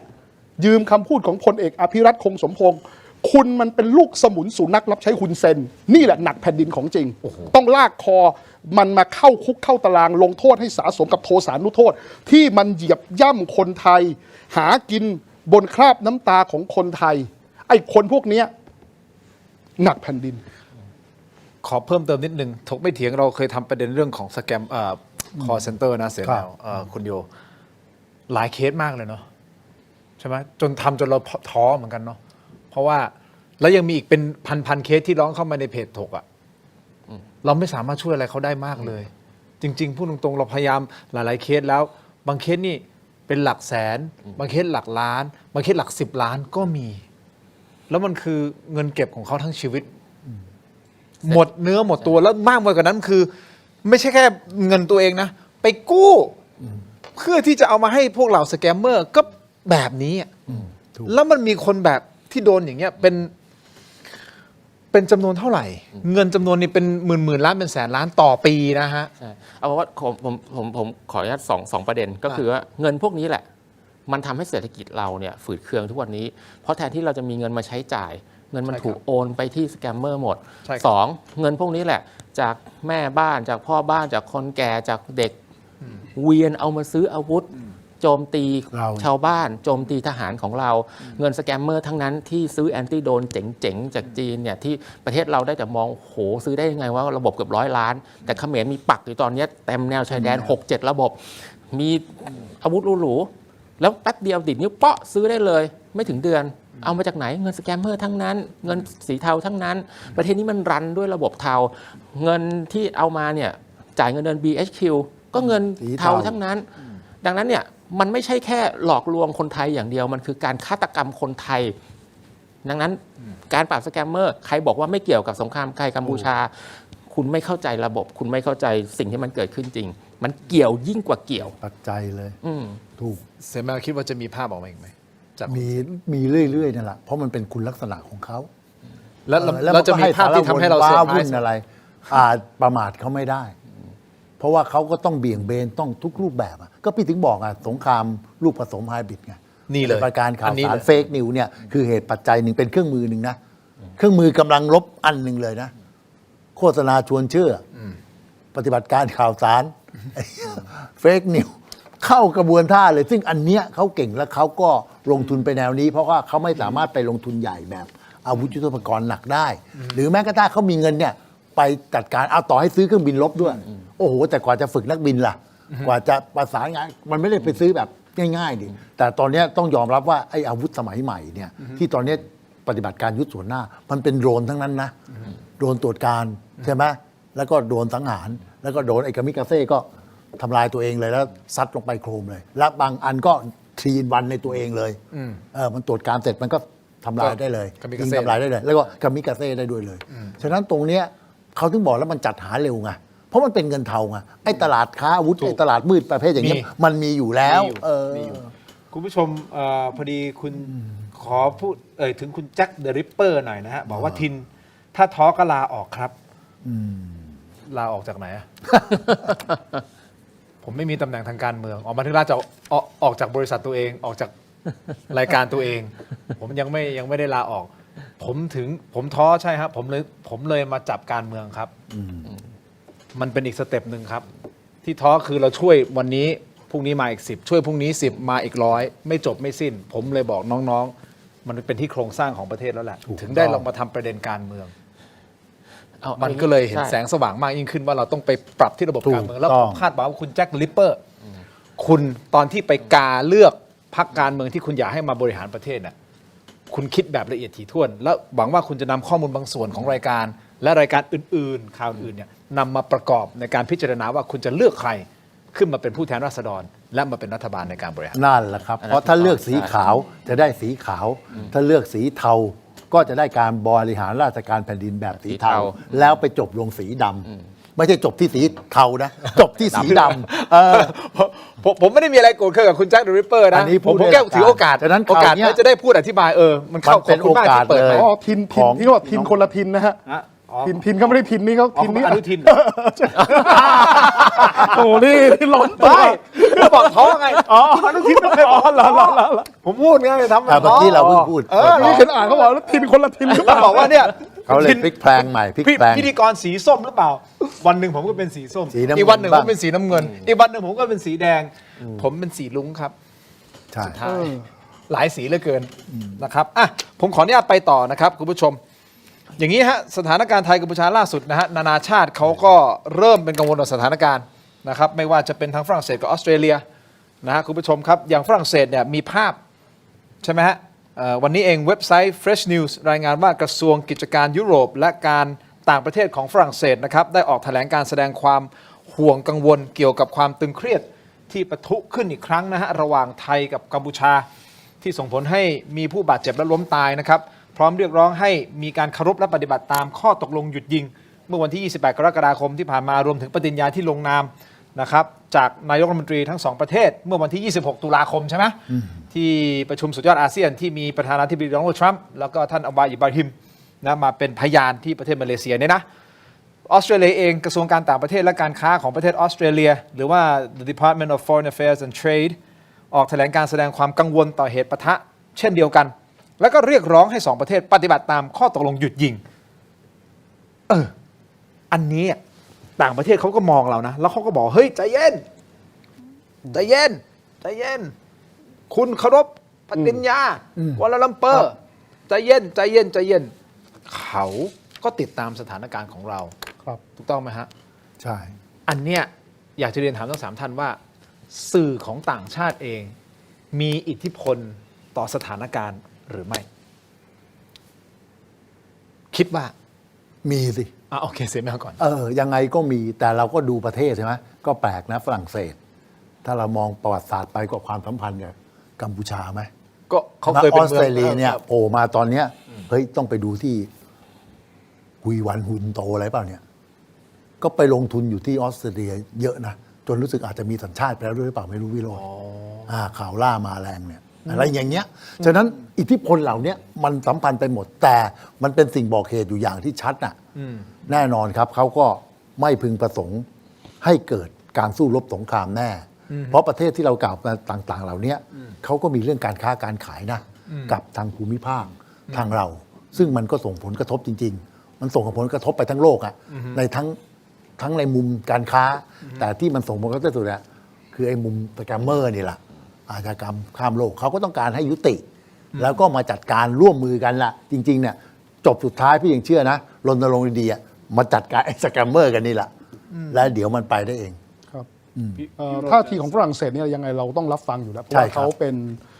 หนึ่งใน สมาชิกหนึ่งในสมาชิกถาวรด้วยนะครับ ถาวร คณะมนตรีความมั่นคง UNSC ดัง ด้วย ดัง ซึ่งมีสิทธิ์วีโต้ด้วยผมเข้าใจว่า5 ประเทศนะครับผมว่าไม่ว่าจะเป็นสหรัฐอเมริกานะครับสหรัฐอาณาจักรนะครับฝรั่งเศสจีนแล้วก็รัสเซียเนี่ยนะครับผมว่าอย่างไรเราก็คงต้องฟัง แต่ว่าผมมองสเต็ปแบบนี้นะถ้าเกิดว่าประเทศไทยเราสามารถที่จะจัดการกับแสนยานุภาพแล้วก็ขีดความสามารถนะครับที่ในการลุกรานของกัมพูชาต่อประเทศไทยได้สำเร็จเนี่ยแล้วก็สามารถยึดภูมิประเทศที่สำคัญได้แล้วเนี่ยนะครับผมคิดว่าถ้าเราอยู่ในสถานะที่ได้เปรียบผมคิดว่าทุกสงครามมันจบด้วยการเจรจา เราจะเห็นประเทศไทยยื่นข้อเสนอต่อกัมพูชา ประเทศที่ชนะสงครามเป็นผู้ยื่นข้อเสนอครับในทุกกรณีแล้ว แต่จังหวะนั้นเราจะต้องมั่นใจก่อนว่ากัมพูชาจะพร้อมรับข้อเสนออย่างสมเหตุสมผล และเราจะต้องมั่นใจว่าเขาจะเคารพนะครับต่อข้อตกลงนั้น และเรามีกลไกในการจัดการถ้าเขาบิดพลิ้วคือต้องยอมรับกัมพูชานี่สุดจริงๆนะครับโดยปกติเนี่ยปฏิญญาที่โดนัลด์ทรัมป์นะครับมาเป็นสักขีพยานเนี่ยไม่ใช่เล่นๆนะครับไม่ใช่เรื่องล้อเล่นนะครับแต่คุณกล้าที่จะบิดพลิ้วแสดงว่านี่มันสุดจริงๆอ่ะแสดงว่าไอ้นี่มันต้องเงินเยอะจริงๆมันทำไมมันกล้าก็มีเงินซัพพลายปีหนึ่ง400,000 ถึง 600,000 ล้านบาทอย่างเงี้ยผมไม่แคร์ใครอยู่แล้วนึกภาพไหมครับชีวิตของทหารบ้านซึ่งเป็นทหารเขมรแดงเก่าเนี่ยเขาไม่แคร์เลยจะตายกี่ศพก็เรื่องของเขานะครับดังนั้นเนี่ยผมคิดว่าเราจะต้องดำเนินการเพื่อให้มั่นใจว่ากัมพูชาเนี่ยสิ้นสภาพนะที่จะมาลุกลานเราจริงๆนะครับแล้วก็มีแผนปฏิบัติการที่จะจัดการกระเป๋าสตางค์ของคุณเซนจริงๆแล้วก่อนที่จะไปจัดการกระเป๋าสตางค์คุณเซนต้องมาจัดการไอ้หนอนบ่อนไส้หนักแผ่นดินที่มันยังแฝงตัวเป็นคนไทยอยู่เนี่ยให้สิ้นซากก่อนนะครับหลายคนนะครับผมว่ามีแต่ตัวย่อนะครับไหนๆก็บอกมาเลย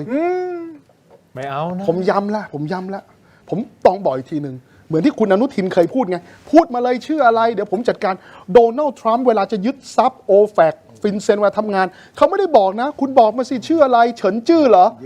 เขามีกลไกเขามีหน่วยงานในการสืบเส้นเงินถูกคุณอนุทินมีปปงใช่ครับคุณอนุทินผมว่าวันนี้ปปงรู้อยู่แล้วรอแค่คุณอนุทินทุบโต๊ะอย่ากลัวรูปกอดคอทุบโต๊ะสั่งการเหมือนกับกรณีศรีกาก๊อฟชั้นเทพชั้นพรหมชั้นธรรมเอาให้หมดวันนี้ผมคิดว่าใหญ่แค่ไหนนะครับผมคิดว่าต้องเอาให้หมดพวกนี้คือคนหนักแผ่นดินปล่อยไว้ไม่ได้นะครับคุณโยจะแสดงความคิดเห็นไหมสื่อเพราะคุณก็ก็ถือว่าเป็นสื่อเหมือนกันเนาะเพจใช่ไหมสื่อต่างประเทศอิทธิพลพูดอีกมุมนี้กว่าว่าถ้าอ่านแถลงการของใครหรือว่าอ่านสื่อที่ไหนรู้สึกว่ามันไม่เข้าข้างเราขอให้ถือเป็นโอกาสในการเปลี่ยนทัศนคติของเขาก็พูดง่ายๆคือจะเป็นงานของกระทรวงการต่างประเทศที่บอกว่าโต้ตอบทำอย่างเดิมอาจจะไม่ได้ต้องโต้ตอบมากขึ้นต้องชี้แจงมากขึ้นแบบนี้โอเคเราส่งหนังสือไปที่อะไรนะสมาชิก UNSC แล้วก็สมาชิกถาวรเนี่ยมันก็โอเคแล้วในมุมนึงเนี่ยผมรู้สึกว่าประเทศแบบนี้เขาก็ต้องแถลงแบบนี้แหละกลางๆไว้ก่อนแต่สุดท้ายต้องให้เขาเข้าใจปัญหาด้วยว่ามันเกิดอะไรขึ้นปัญหาที่ว่าเราไม่ได้จะฉีกปฏิญญาสันติภาพนะปัญหาการละเมิดเราต้องชี้ให้เห็นว่าการที่ทุกคนน่ะจะมาบอกว่าให้เราหยุดรบให้เราเลิกทำอะไรแบบนี้มันคือการมาแยกเราแต่ไม่มีใครมาช่วยแก้ปัญหาถ้าคุณไม่อยากเห็นการรบเกิดขึ้นคุณต้องมาช่วยแก้ปัญหาสิปัญหามันอยู่ที่ไหนอ่ะก็นี่ไงเนี่ยวางทุ่นระเบิดมั่งอ่ะยิงอะไรมั่งอ่ะเดี๋ยวผมเดินเข้าช่อง7มาสแกมเมอร์โทรมาหาผม2 รอบโดนแล้วใช่ไหมโดนแล้วในเบอร์+91ผมโยนโทรศัพท์ไปข้างนอกเนี่ยเพราะดังจังเลยเนี่ยอันนี้ก็หาเงินมาลบไงเนี่ยอย่างเงี้ยต้องมาช่วยกันดิได้ประโยชน์เราได้ประโยชน์คุณด้วยนี่คือปัญหาที่แท้จริงต้องมาบอก ทุกคนว่าไม่ใช่บอกให้หยุดรบอย่างเดียว มาช่วยกันแก้ปัญหาแล้วมันจะได้จบ โอเคครับเสแมวครับ ครับ วันนี้วันที่ 9 เนาะ ครับ ทางด้านของคุณวาสนานานุ่วมผู้ ครับ สื่อข่าวสายทหารรุ่นใหญ่นี่นะฮะ ครับ พี่เล็กวาสนาเนี่ยก็ได้โพสต์ข้อความบอกว่าเนี่ยข่าวดีบ้าง ทหารไทยรุกเข้ายึดปราสาทคณา ครับ คืนแล้วเกือบ 100% ครับ แล้วจากวันนี้นะฮะที่ควบคุมรอบนอกหลังเคลียร์ทุ่นระเบิด ครับ เขมรหนีเนี่ยเขียนอย่างนี้พี่เล็กวาสนาโพสต์แบบนี้ ขณะเดียวกันคุณผู้ชมสำนักข่าว Fresh News แหมไอ้ Fresh News ของกัมพูชาเนาะบางทีผมเผลออ่านว่าสำนักข่าว Fake News แต่จริงๆคือสำนักข่าว Fresh News นะฮะ ด้วยความเคารพออกมารายงานข่าวระบุว่าข้อมูลดังกล่าวเป็น Fake News นี่เขาบอกเนี่ย Fake News ของคุณวาสนาเนี่ย Fake ครับ ไม่จริง ข้อที่หนึ่งฮะเสแมวมันเป็นคำถามที่ไม่น่าถามมันก็ปัญญาอ่อนนะที่ผมจะถามแต่ว่า อย่างนี้เราต้องเชื่อใครข้อที่หนึ่งก็เชื่อไทยอยู่แล้ว ใช่ครับ แต่ว่าแต่ในความเป็นจริงทำไมผมถึงถามข้อนี้ เพราะว่ามันจะลิงก์กับข้อที่สองว่า เอ๊ะแล้วการเข้าไปยึดปราสาทคณาเนี่ย ครับ มันทำได้ง่ายหรือว่ามันยากหรืออะไรยังไง ผมไม่เข้าใจพื้น ครั ที่ บ ผมเลยต้องมีสองคำถามที่มันพ่วงๆกัน ครับเราเชื่อว่าเป็นความจริง แล้วปราสาทคณาเนี่ยมันเตี้ยๆเล็ก อ๋อโอเค ไม่ได้มีอะไรนั่นหรอกพี่ถึงบอกอะแต่จุดปลายทางเนี่ยต้องแบบวิโรธพูด เป้าหมายทางยุทธวิธีเนี่ยเราต้องแสดงศักดิ์สงครามเอากลับมาให้ได้หมด แล้วรับรองเนี่ยแล้วตอนเนี้ยจริง ๆกัมพูชาเขาเหนื่อยนะเพราะพื้นที่ที่เขาจะทำเป็นประเด็นเนี่ยจริงๆเนี่ยมันอยู่ที่ตาควายนะกลับไปช่องอันม้าตรงนั้นช่องบกกันแหละเขาถึงต้องสารวนอยู่ตรงนั้นน่ะเพราะไอ้ตรงอื่นเนี่ยเขาก็มองแล้วเขายากที่จะมาเอากลับคืน แต่พี่ยังเชื่อว่าสถานการณ์ตอนเนี้ยที่เกิดเหตุการณ์ขึ้นแล้วอันเนี้ยอีกไม่นานเกินรอหรอกไอ้เป้าหมายเหล่านี้คณะเนี่ยเดี๋ยวก็เรียบร้อยแน่ๆอยู่แล้วนะครับ เราก็เชื่อว่าตอนเนี้ยสิ่งที่เขาต้องกังวลที่สุดเรื่องตาควาย แต่เราดูมีสิ่งบอกเหตุเนี่ยนะที่ไอ้ฐานยิงที่อยู่ 350เนี่ยเริ่มมีปัญหาถูกเราไปล่อกระเช้าที่จะขึ้นเนี่ยนี่ก็เป็นสิ่งบอกเหตุทางทหารแล้วว่าไอ้เนี่ยจะมีข้อจำกัดที่ 350 แล้วถ้ามีที่จำกัดเมื่อไหร่นะไอ้ที่อยู่ตาควายตัวใครตัวมันทางการทหารมันก็รู้กันอยู่ มันจะอยู่ยังไงไม่มีฐานยิงสนับสนุนแล้วนี่ 350 อ่า สำคัญ เพราะ 350 เนี่ยมันอยู่ในกัมพูชา แต่ว่ามันก็เป็นแบบที่เราบอกไงเป็นการป้องกันตนแบบล่วงหน้าเพราะเรารู้เนี่ยไอ้ตัวนี้คุณมายิงผมได้เพราะมีไอ้ตัวนี้สนับสนุนผมก็จัดการตรงนี้ ซึ่งไม่ผิดกติกาเราสามารถชี้แจงได้ เพราะเป็นเป้าหมายทางทหารทั้งคู่ อย่างนี้คุณผู้ชมจริงๆผมอยากจะฟังนะว่าคุณผู้ชมคิดเห็นอย่างไรกับสิ่งที่แขกในรายการมานั่งพูดคุยกัน เพราะจริงๆผมอยากให้สังคมมันเกิดการถกกันด้วยข้อมูลไม่เถียงกันด้วยอารมณ์เนอะแล้วก็หนึ่งในสิ่งที่ผมพยายามอ่าน แล้วก็มีบางบอกเลิกเอาคนนี้มาเลิกคนนี้มานู่นนี่นั่นผมเลยอยากจะถามกลับด้วยความเคารพนะไม่ได้กลัวนะอยากถามเพราะอะไรท่านไม่เห็นด้วยในประเด็นไหน ถ้าท่านแสดงความคิดเห็นมามันจะเป็นประโยชน์มาก เพราะว่าสมมติเกิด แรก เสแมวพูดอะไรบางอย่างเฮ้ยผมไม่เห็นด้วยประเด็นนี้ แต่ว่าผมคิดอย่างนี้ครับ1 2 3 4 อันนั้นเกิด แล้ว ประโยชน์ แล้วเราเอามาคุยกันมาถกกันเฮ้ย ใช่ เขาอาจจะมีมุมมองที่เราอาจจะ ใช่ คิดไม่ถึงหรือมองพลาดหรือมองข้ามหรืออะไรอย่างเงี้ยผมอยากให้มันเป็นสังคมของการไม่ใช่แค่บอกว่า แลก เอา เปลี่ ค ย น น นี้ ข่าวสาร อย่าเลิก มา เอา วิเค ค ราะ น ห์ นี้เอาคนนั้นมาแต่ว่าเอามาพูดคุยกันด้วยเหตุและผลว่าทำไมเพราะอะไรยังไง อันเนี้ยมันจะเป็นการถกกันด้วยความสร้างสรรค์ เดี๋ยวผมขออนุญาตนิดนึงเรื่องปราสาทคณาที่ที่ ปราสาทคณายังไงคุณมีข้อมูล ขยายที่ท่านพรพูดนิดนึงที่ท่านรจริงๆท่านรพูดถูกแล้วว่าจริงตัวปราสาทไม่ได้สำคัญอะไรมากทางยุทธวิธีหรอกแต่ว่าเรื่องเป็นอย่างนี้สมมติอันนี้คือหน้าผาที่มันอยู่ อันนี้คือปราสาทคณาตัวปราสาทคณามันอยู่ตรงนี้ เราบอกว่าเราจะยึดตรงนี้ได้ใช่ไหมแต่จริงobjective หลักเราไม่ใช่ตรงนี้หรอกมันคือตรงฝ่ามือผมเนี่ยตรงเนี้ย ใช่ ริมหน้าผามันมีฐานทหารเขมรอยู่3ฐาน ใช่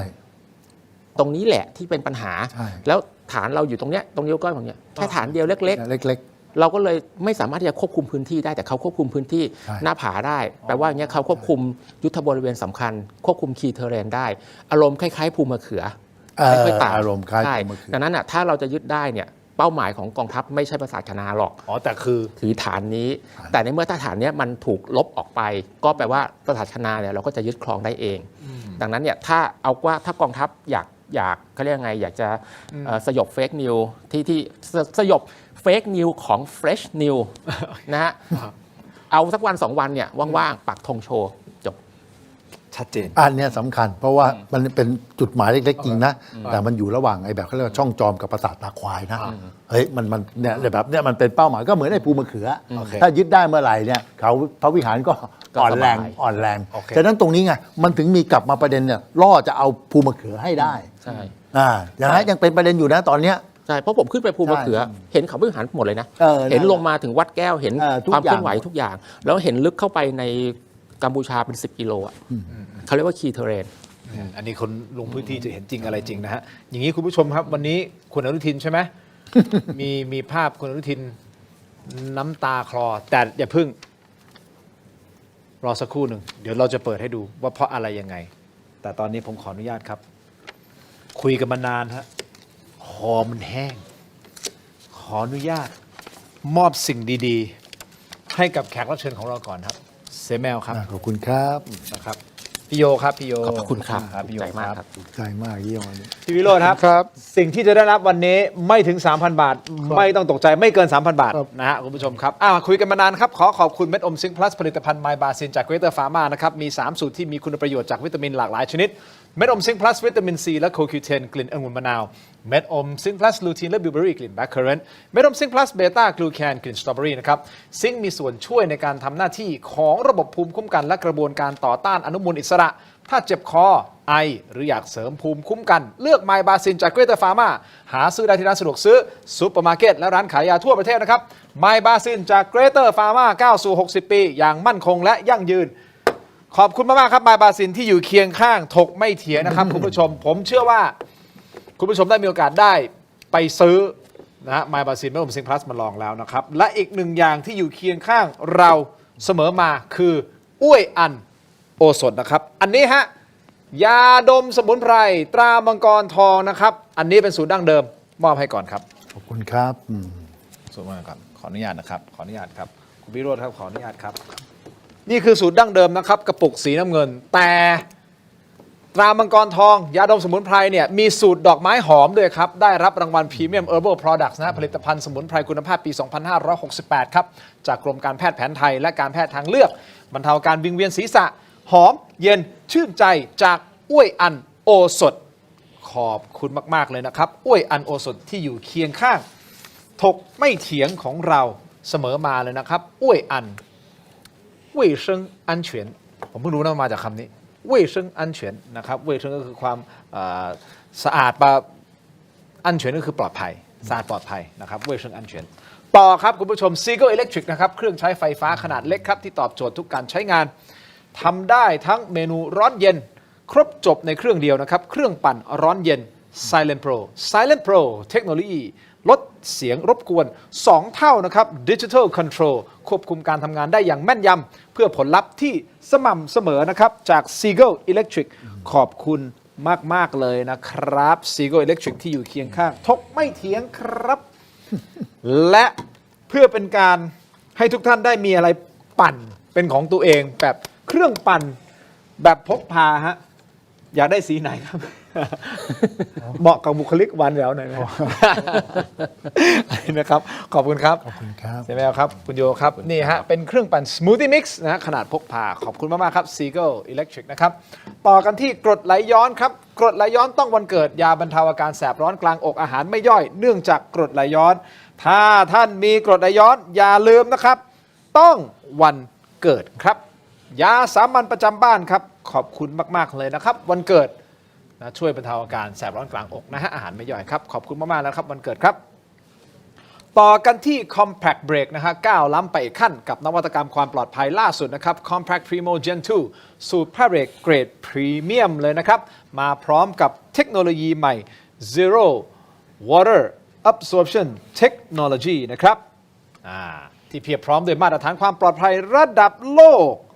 นะครับพร้อมแล้วที่ทำทุกเส้นทางอยู่ในคอนโทรลของคุณจัดจำหน่ายแล้ววันนี้ที่ร้านอะไหล่ชั้นนำทั่วประเทศนะครับและ Compact Premium Service Center Compact Primo Gen 2 All in Control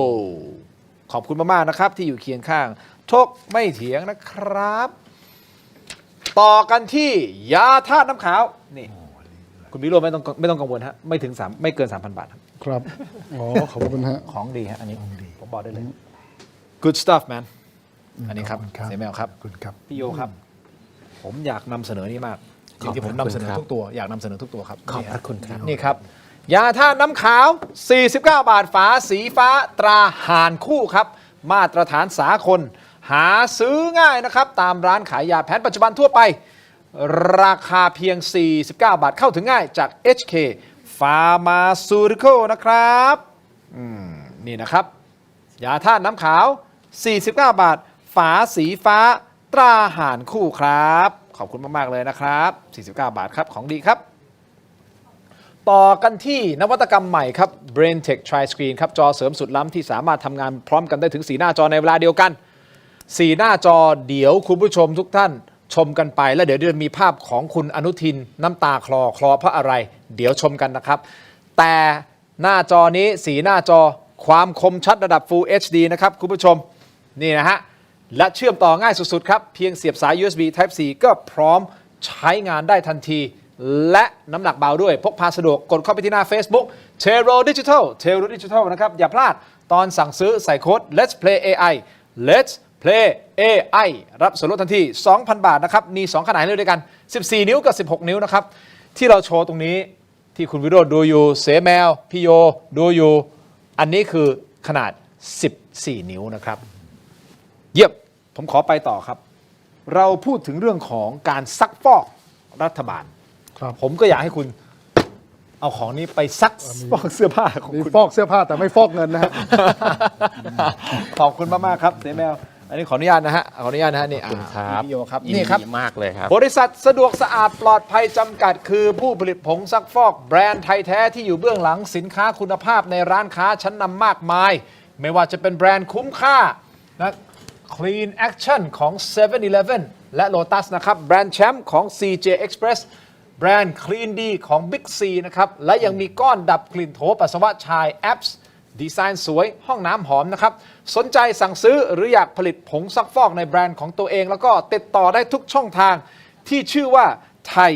Detergent นะครับ Thai Detergent ขอบคุณมากๆเลยนะครับอย่าพึ่งเบื่อผมนะฮะถ้าคุณบอกว่าผมขายเก่งคุณก็ต้องซื้อเก่งด้วยนะฮะอีกสิ่งหนึ่งที่อยากจะให้คุณทำผมขออนุญาตนะเสแมว ครับ อ้าวแล้วทำไมมันไม่ขึ้นแล้ววะ มันมีตะกร้าอยู่ครับมีอ้อยอยู่เนี่ยมันมีตะกร้าอยู่นะครับที่ใครที่ชม YouTube อยู่ไปกดตะกร้านะครับปึ้งพอกดปุ๊บเนี่ยฮะผลิตภัณฑ์ต่างๆ จะอยู่บนนี้เลยนะครับสามารถที่ช้อปปิ้งได้เลย YouTube ช้อปปิ้งฮะ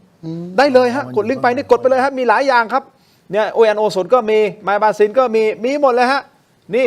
กดไปเลยนะครับหนึ่งในนั้นคือชนอโรมาติกแฮนด์ครีมครับชน CHOL แฮนด์ครีมครีมทามือสูตรน้ำมันหอมระเหยครับน้ำมันหอมระเหยแท้ครับมือพังซ่อมได้ซ่อมแซมฟื้นฟูลดริ้วรอยไฮยาลูรอนิกนะฮะสารสกัดดอกเพียวนี่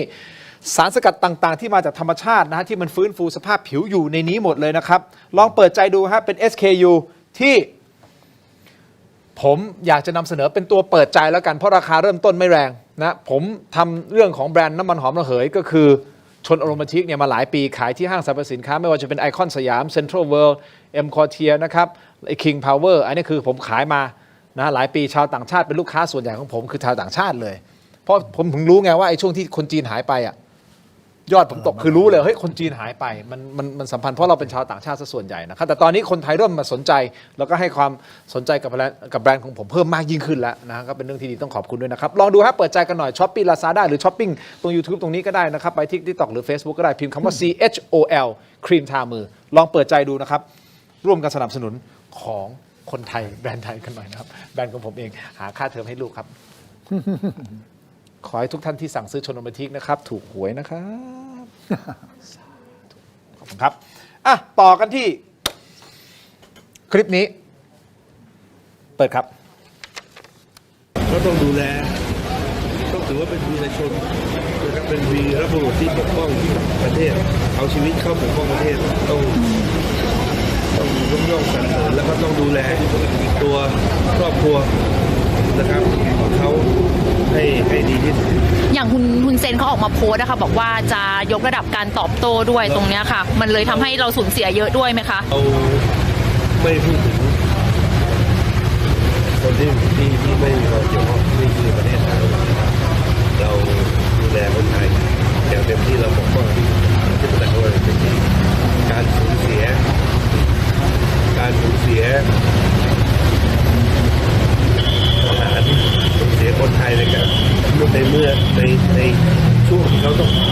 ที่ปกป้องประเทศและต้องถือเป็นต้นทุนและต้องมีการชดใช้ต้องมีการรับผิดชอบ เข้าใจท่านนายกนะฮะ ครับ แต่สถานการณ์นี้มันจบได้ ใช่หรือไม่ และจะลากเวลาอีกนานแค่ไหนครับ นี่คือขอความคิดเห็นจากทั้ง 3 ท่านเลยนะครับ คุณวิโรจน์ครับ ผมคิดว่าคงอีกสักพักนะครับก็คงจะมีการเจรจานะครับแล้วก็หวังเป็นอย่างยิ่งว่าผู้ที่ยื่นเงื่อนไขในการเจรจาก็น่าจะเป็นทางประเทศไทยนะครับแล้วก็คงจะเป็นเงื่อนไขที่ทางกัมพูชาเนี่ยน่าจะรับได้และมีกลไกในการทำให้เรามั่นใจว่ากัมพูชาจะไม่ทำพฤติกรรมบิดพลิ้วเช่นเดิมได้อีกนะครับแต่ว่าอย่างไรก็ตามจะชอบไม่ชอบอย่างไรก็คงต้องทำงานภายใต้การสังเกตการณ์นะครับของAOT นะครับหรือว่าคณะผู้สังเกตการณ์อาเซียนนะครับซึ่งจะทำให้เรามีความมั่นใจว่าเรามีความสง่างามในเวทีโลกนะครับแล้วก็อาเซียน Observation Team นะครับ AOT นะครับ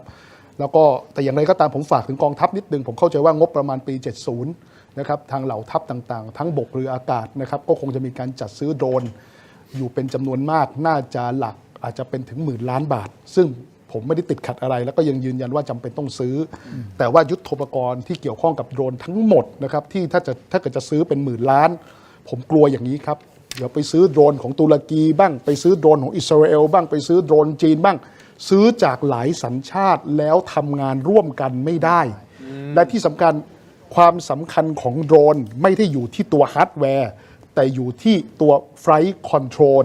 หรือตัวซอฟต์แวร์เพราะถ้าเกิดตัวซอฟต์แวร์ถูกแฮ็กถูกแทรกแซงและทำให้ฝ่ายตรงข้ามล่วงรู้ถึงตำบลในการบังคับโดรนนั่นหมายความว่าจะเป็นภัยต่อตัวกองทัพเองดังนั้นผมยืนยันครับว่าเลิกใช้โดรนที่เราไม่มีความมั่นใจในเรื่องของระบบ Security เลิกเอาโดรนพาณิชย์มาประยุกต์ใช้เป็นโดรนทางการทหารและต้องพัฒนาซอฟต์แวร์เป็นของเราเองเพราะสงครามในทุกวันนี้มันมีการแก้โค้ดกันทุกวันมีการปรับจูนความถี่กันทุกวันดังนั้นเนี่ยเราไม่สามารถที่จะไปซื้อโดรนและก็ให้ซอฟต์แวร์เป็นอธิปไตยของประเทศอื่นเพราะเวลาที่เราจะแก้โค้ดจะปรับปรุงโค้ดเราต้องไปขอไลเซนส์จากเขาซึ่งมันไม่ทันการเรื่องนี้ฮาร์ดแวร์จะจัดซื้อผมไม่ว่าแต่ Flight Control และซอฟต์แวร์และระบบ Database ต้องทำเองภายในประเทศไทยนะครับอาจจะเป็นหน่วยงานที่ได้ไลเซนส์จากกองทัพก็ได้หรือกองทัพทำเองก็ได้แต่นี่คืออธิปไตยของชาติอย่าซื้อจากหลายสัญชาติแล้วสุดท้ายคุยกันไม่รู้เรื่องนะครับอันนี้ผมกังวลมากแล้วก็ผมว่าคิดว่าคุณอนาโยน่าจะพูดได้ดีกว่าผมในเรื่องนี้นี่แป๊บนึงก่อนที่จะไปที่ทั้ง 2 ท่านนะครับผมสนใจในประเด็นนี้คือว่าคุณวิโรจน์มองว่าน่าจะจบลงในเร็วๆนี้แล้วเราจะเป็นคนที่ยื่นเงื่อนไขในการเจรจาผมเชื่อว่าน่าจะเป็นอย่างนั้น แต่สงครามคัดถอยผมมองข้ามช็อตเลยครับกัมพูชาไม่หยุดแค่นี้โอเคคราวต่อไปเราจะเจอสงครามโดรนราคาถูกจากกัมพูชาแน่นอนและเราควรที่จะก่อนที่จะไปเจรจาเนี่ยเราควรที่จะกำจัดขีดความสามารถทางทหารทั้งหมดก่อนของเขาให้อยู่ในอุดมคติคือทั้งหมดอยู่ในจุดที่เขาจะไม่เป็นภัยกับเราในอนาคตถูกต้องก่อนที่จะเจรจาถูกต้องแล้วถ้าเกิดเขาบิดพลิ้วเมื่อไหร่เรามีกลไกในการจัดการกับเขาลองที่ดูแต่เดิมเนี่ยผมคิดในใจเงี้ยผมก็คิดว่าโอ้โหโดนัลด์ทรัมป์เนาะมาเป็นสักขีพยานนะกัมพูชาคงไม่กล้าอีกแล้วแหละนะแต่ปรากฏว่ามันก็กล้าครับดังนั้นผมคิดว่าการมีสักขีพยานเนี่ยใหญ่กว่าโดนัลด์ทรัมป์ไม่มีอีกแล้วดังนั้นมันคือต้องยึดภูมิประเทศที่สำคัญอย่างเดียวนะครับก็อย่างที่หัวหน้าเท้งบอกครับว่าก็คงต้องจัดการขีดความสามารถและก็แสนยานุภาพทางการทหารให้สิ้นซากให้ได้ก่อนน่าเลยคุณโยเสริมเดี๋ยวผมจะปิดท้ายที่เสือแมวคุณโยคิดว่ามันจะมาไหลอะไรยังไงจะเร็วอย่างที่คุณผมหวังว่าอยากให้มันเกิดขึ้นอย่างที่คุณวิโรจน์พูดก็คือว่าสุดท้ายเราเป็นคนคุมเกมได้แต่ก็กลัวว่าเดี๋ยวกรรมการจะเข้ามาก่อนแล้วกลัวว่าก่อนเดี๋ยววันพฤหัสวันศุกร์เนี้ยกรรมการจะเริ่มทวิตออกมาอะไรสักอย่างแล้วว่าไทยแลนด์กับแคนเบเดียถ้าไม่หยุดนะโดนในคนละ 40-50% กลัวจะเป็นอย่างนั้นดังนั้นเนี่ยผมรู้สึกว่าการจัดการโดนัลด์ทรัมป์ให้เป็นและสีจิ้นผิงด้วยนะครับเขามีอิทธิพลในกัมพูชาเยอะเป็นคีย์เวิร์ดสำคัญมาเลเซียฟิลิปปินส์ประเทศเหล่านี้เราไม่พอใจเขาเท่าไหร่ไม่เป็นไรแต่ไม่มีเหตุผลที่เราจะเอาพวกเขาไปเป็นศัตรูเราต่างหากที่ต้องเอาพวกเขามาอยู่กับพวกเราเพราะถ้าเราไม่เอาพวกเขามาอยู่พวกเราเขาจะไปเป็นพวกกัมพูชา นะครับดังนั้นเนี่ยเราทำอะไรหลาย ๆ อย่างได้ อย่างเช่นโดนัลด์ทรัมป์เนี่ยเรายิ่งชิงล็อบบี้เขาก่อนเลยนะครับยื่นข้อเสนอยื่นคุยเลยว่ามันเกิดอะไรขึ้นทำไมถึงต้องทำอย่างนี้เขานี่กัมพูชามันฉีกนู่นนี่นั่นถ้าไม่รู้จะทำยังไงผมพูดตรงจ้างล็อบบี้ยิสต์ที่เข้าถึงรีพับลิกันได้ที่เข้าถึงรูบิโอได้แล้วมีต่างประเทศที่เข้าถึงโดนัลด์ทรัมป์ได้ให้เขาทำงานให้เราให้โจทย์เขาไปมันไม่ยากใช้เงินซื้อได้แล้วนี่คือสิ่งสำคัญนะให้การทูตเอื้ออำนวยและสร้างเงื่อนไขที่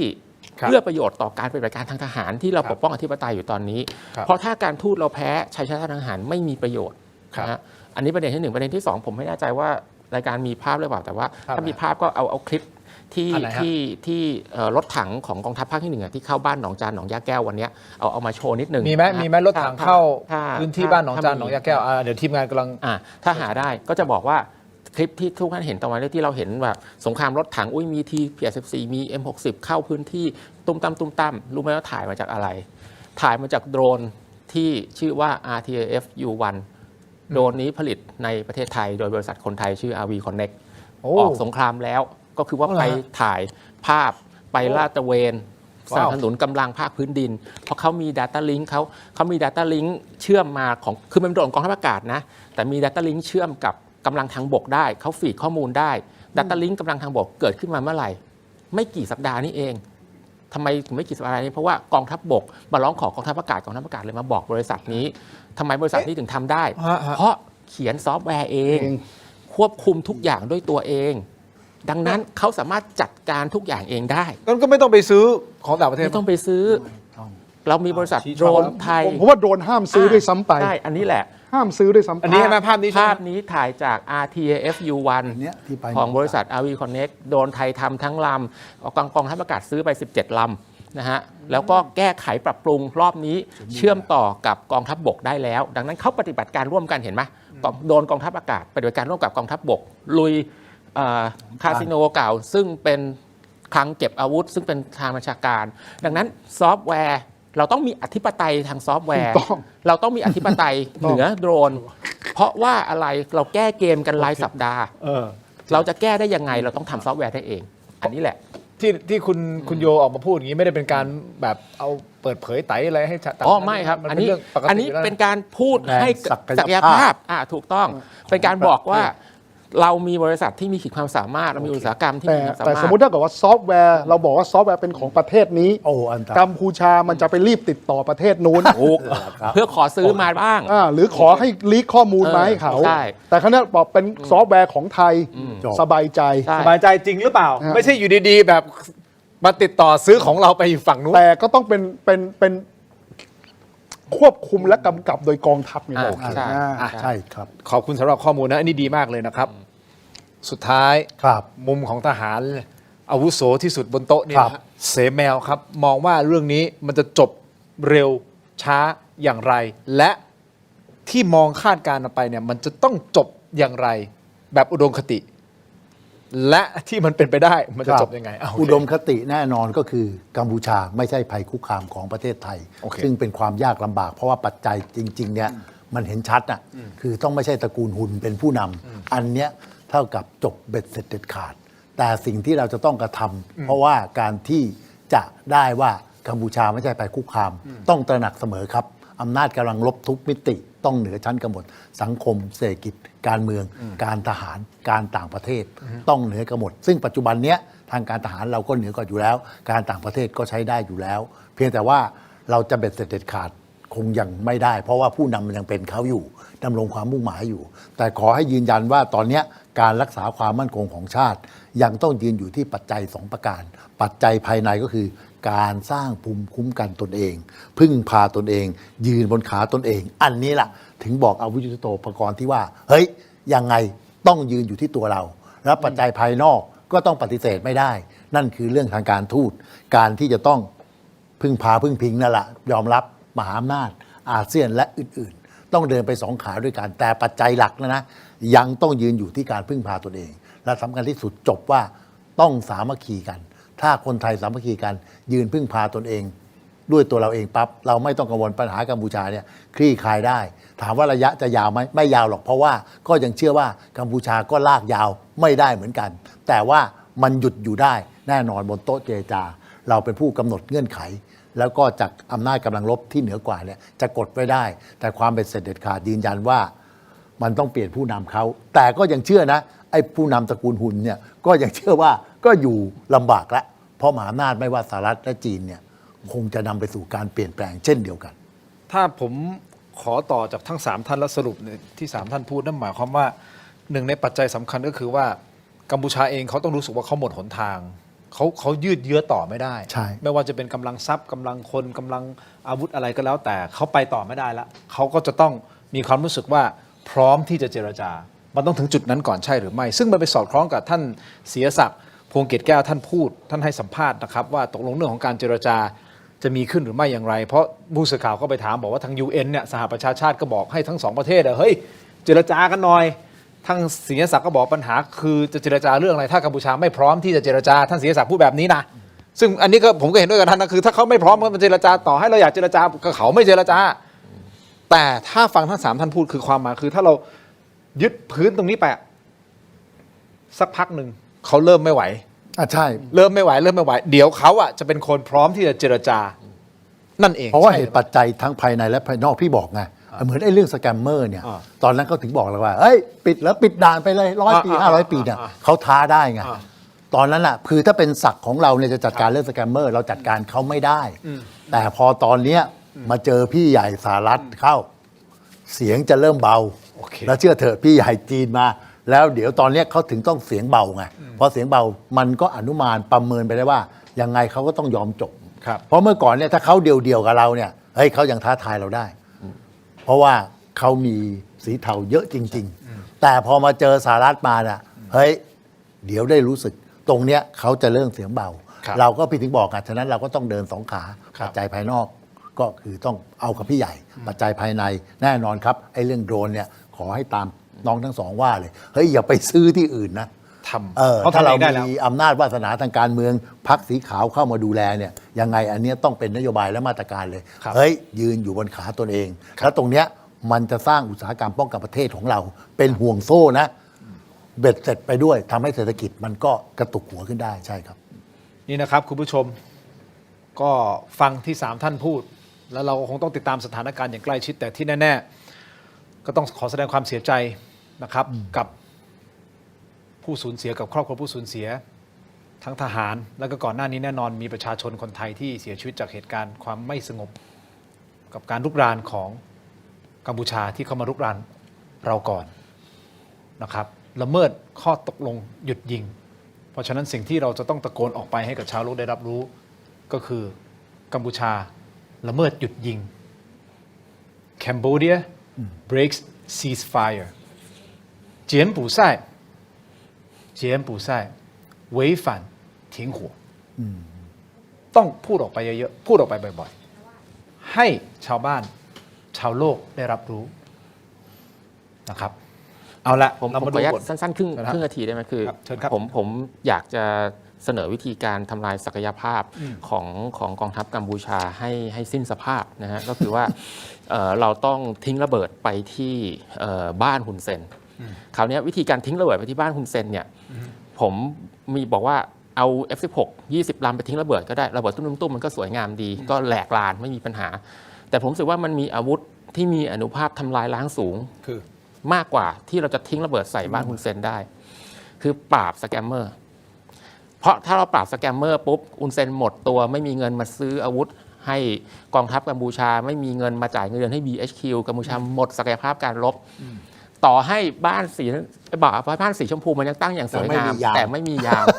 ไม่มีเงินจ่ายหายหมด มันจะตายไปเอง ใช่ สุดท้ายรากของแก่นปัญหาเนี่ยยืนยันจัดการที่สแกมเมอร์ ก็คือสแกมเมอร์ อันนี้ก็คือสแกมเมอร์นะครับ เอาละครับคุณผู้ชมครับเรามาดูการโหวตกันหน่อย คือเราเริ่มโหวตจริง ๆ คือเราเริ่มโหวตตรงออนไลน์เลยนะ เพราะปกติตอนนั้นเราจะโหวตในทางทีวีด้วยใช่ไหมตอนออนไลน์ แต่ตอนนี้เราโหวตตั้งแต่เริ่มโหวตตั้งแต่ออนไลน์เลยนะครับ ประมาณสัก 50 นาทีนะครับ 7,500 กว่าโหวตเลยนะฮะ ผมถามว่าคุณคิดว่าการสื่อสารของภาครัฐต่อเหตุการณ์ไทยกัมพูชาเป็นอย่างไร ชัดเจนอยู่ที่ 29%พอใช้อยู่ที่ 32%ควรปรับปรุงอยู่ที่ 34%ไม่แน่ใจอยู่ที่ 5%อย่างน้อยๆไอ้คำว่าไอ้ชัดเจนกับพอใช้อ่ะมันดีขึ้นจาก ดีขึ้นกว่าเดิม อันนี้คือเห็นไหมมันสะท้อนออกมามันดีขึ้นจากเดิมซึ่งผมก็เห็นด้วยนะเราทำสื่อใช่ไหมเราก็เห็นด้วยนะ ครึ่งแล้วเกินครึ่งแล้ว เกินครึ่งเพราะฉะนั้นเนี่ยทำดีต่อไปแล้วเป็นกำลังใจให้กับภาครัฐเป็นกำลังใจให้กับทหารกับทุกๆคนคือประเทศไทยเราต้องเป็นหนึ่งเดียวถึงแม้เราจะมานั่งวิเคราะห์แล้วอาจจะมีวิพากษ์วิจารณ์การทำงานอะไรก็แล้วแต่สุดท้ายสุดถึงเวลาแล้วเราก็ต้องจับมือเป็นหนึ่งเดียวในการ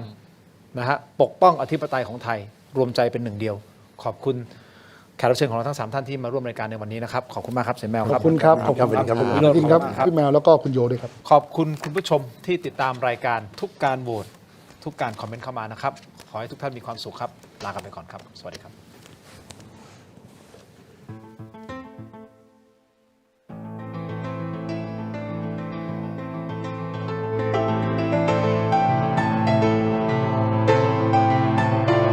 มีคุณผู้ชมถามเข้ามามากมายนะครับว่าถกไม่เถียงมีวิธีการร้องทุกข์อย่างไร เรามีขั้นตอนง่ายๆ ดังต่อไปนี้ครับ เริ่มต้นจากสแกน QR Code นี้เลยครับ จากนั้นนะครับท่านก็เข้าสู่หน้า Inbox ของรายการถกไม่เถียง เพียงท่านกดคำว่าเริ่มต้นระบบอัตโนมัติจะส่งลิงก์ที่ทีมถกไม่เถียงสร้างขึ้นมาให้แก่ท่านนะครับรับรองว่าเป็นลิงก์ที่ปลอดภัยกดเข้าไปได้เลยครับเมื่อเข้าไปถึงหน้านี้นี่นะฮะแค่นี้นะครับท่านก็พิมพ์เรื่องราวร้องทุกข์มาได้เลยนะครับแต่ผมมีทริค3 ข้อสำหรับการร้องทุกข์เข้ามาในรายการถกไม่เถียงนะครับ 1. เขียนเรื่องราวร้องทุกข์ของท่านให้ละเอียดชัดเจนและสรุปโดยง่ายที่สุดนะครับข้อที่ 2 เขียนชื่อเบอร์โทรของท่านให้ครบถ้วนสมบูรณ์ที่สุดและข้อที่ 3 ถ้าท่านมีภาพคลิปวิดีโอกล้องวงจรปิดหรือหลักฐานต่างๆนะครับส่งเข้ามาที่อินบ็อกซ์ของเราได้เลยครับเพียงเท่านี้นะครับเรื่องราวร้องทุกข์ของท่านก็จะเข้าสู่ระบบหลังบ้านของถกไม่เถียงอย่างแน่นอนนะครับอย่าลืมนะครับเดือดร้อนไร้ที่พึ่งนึกถึงถ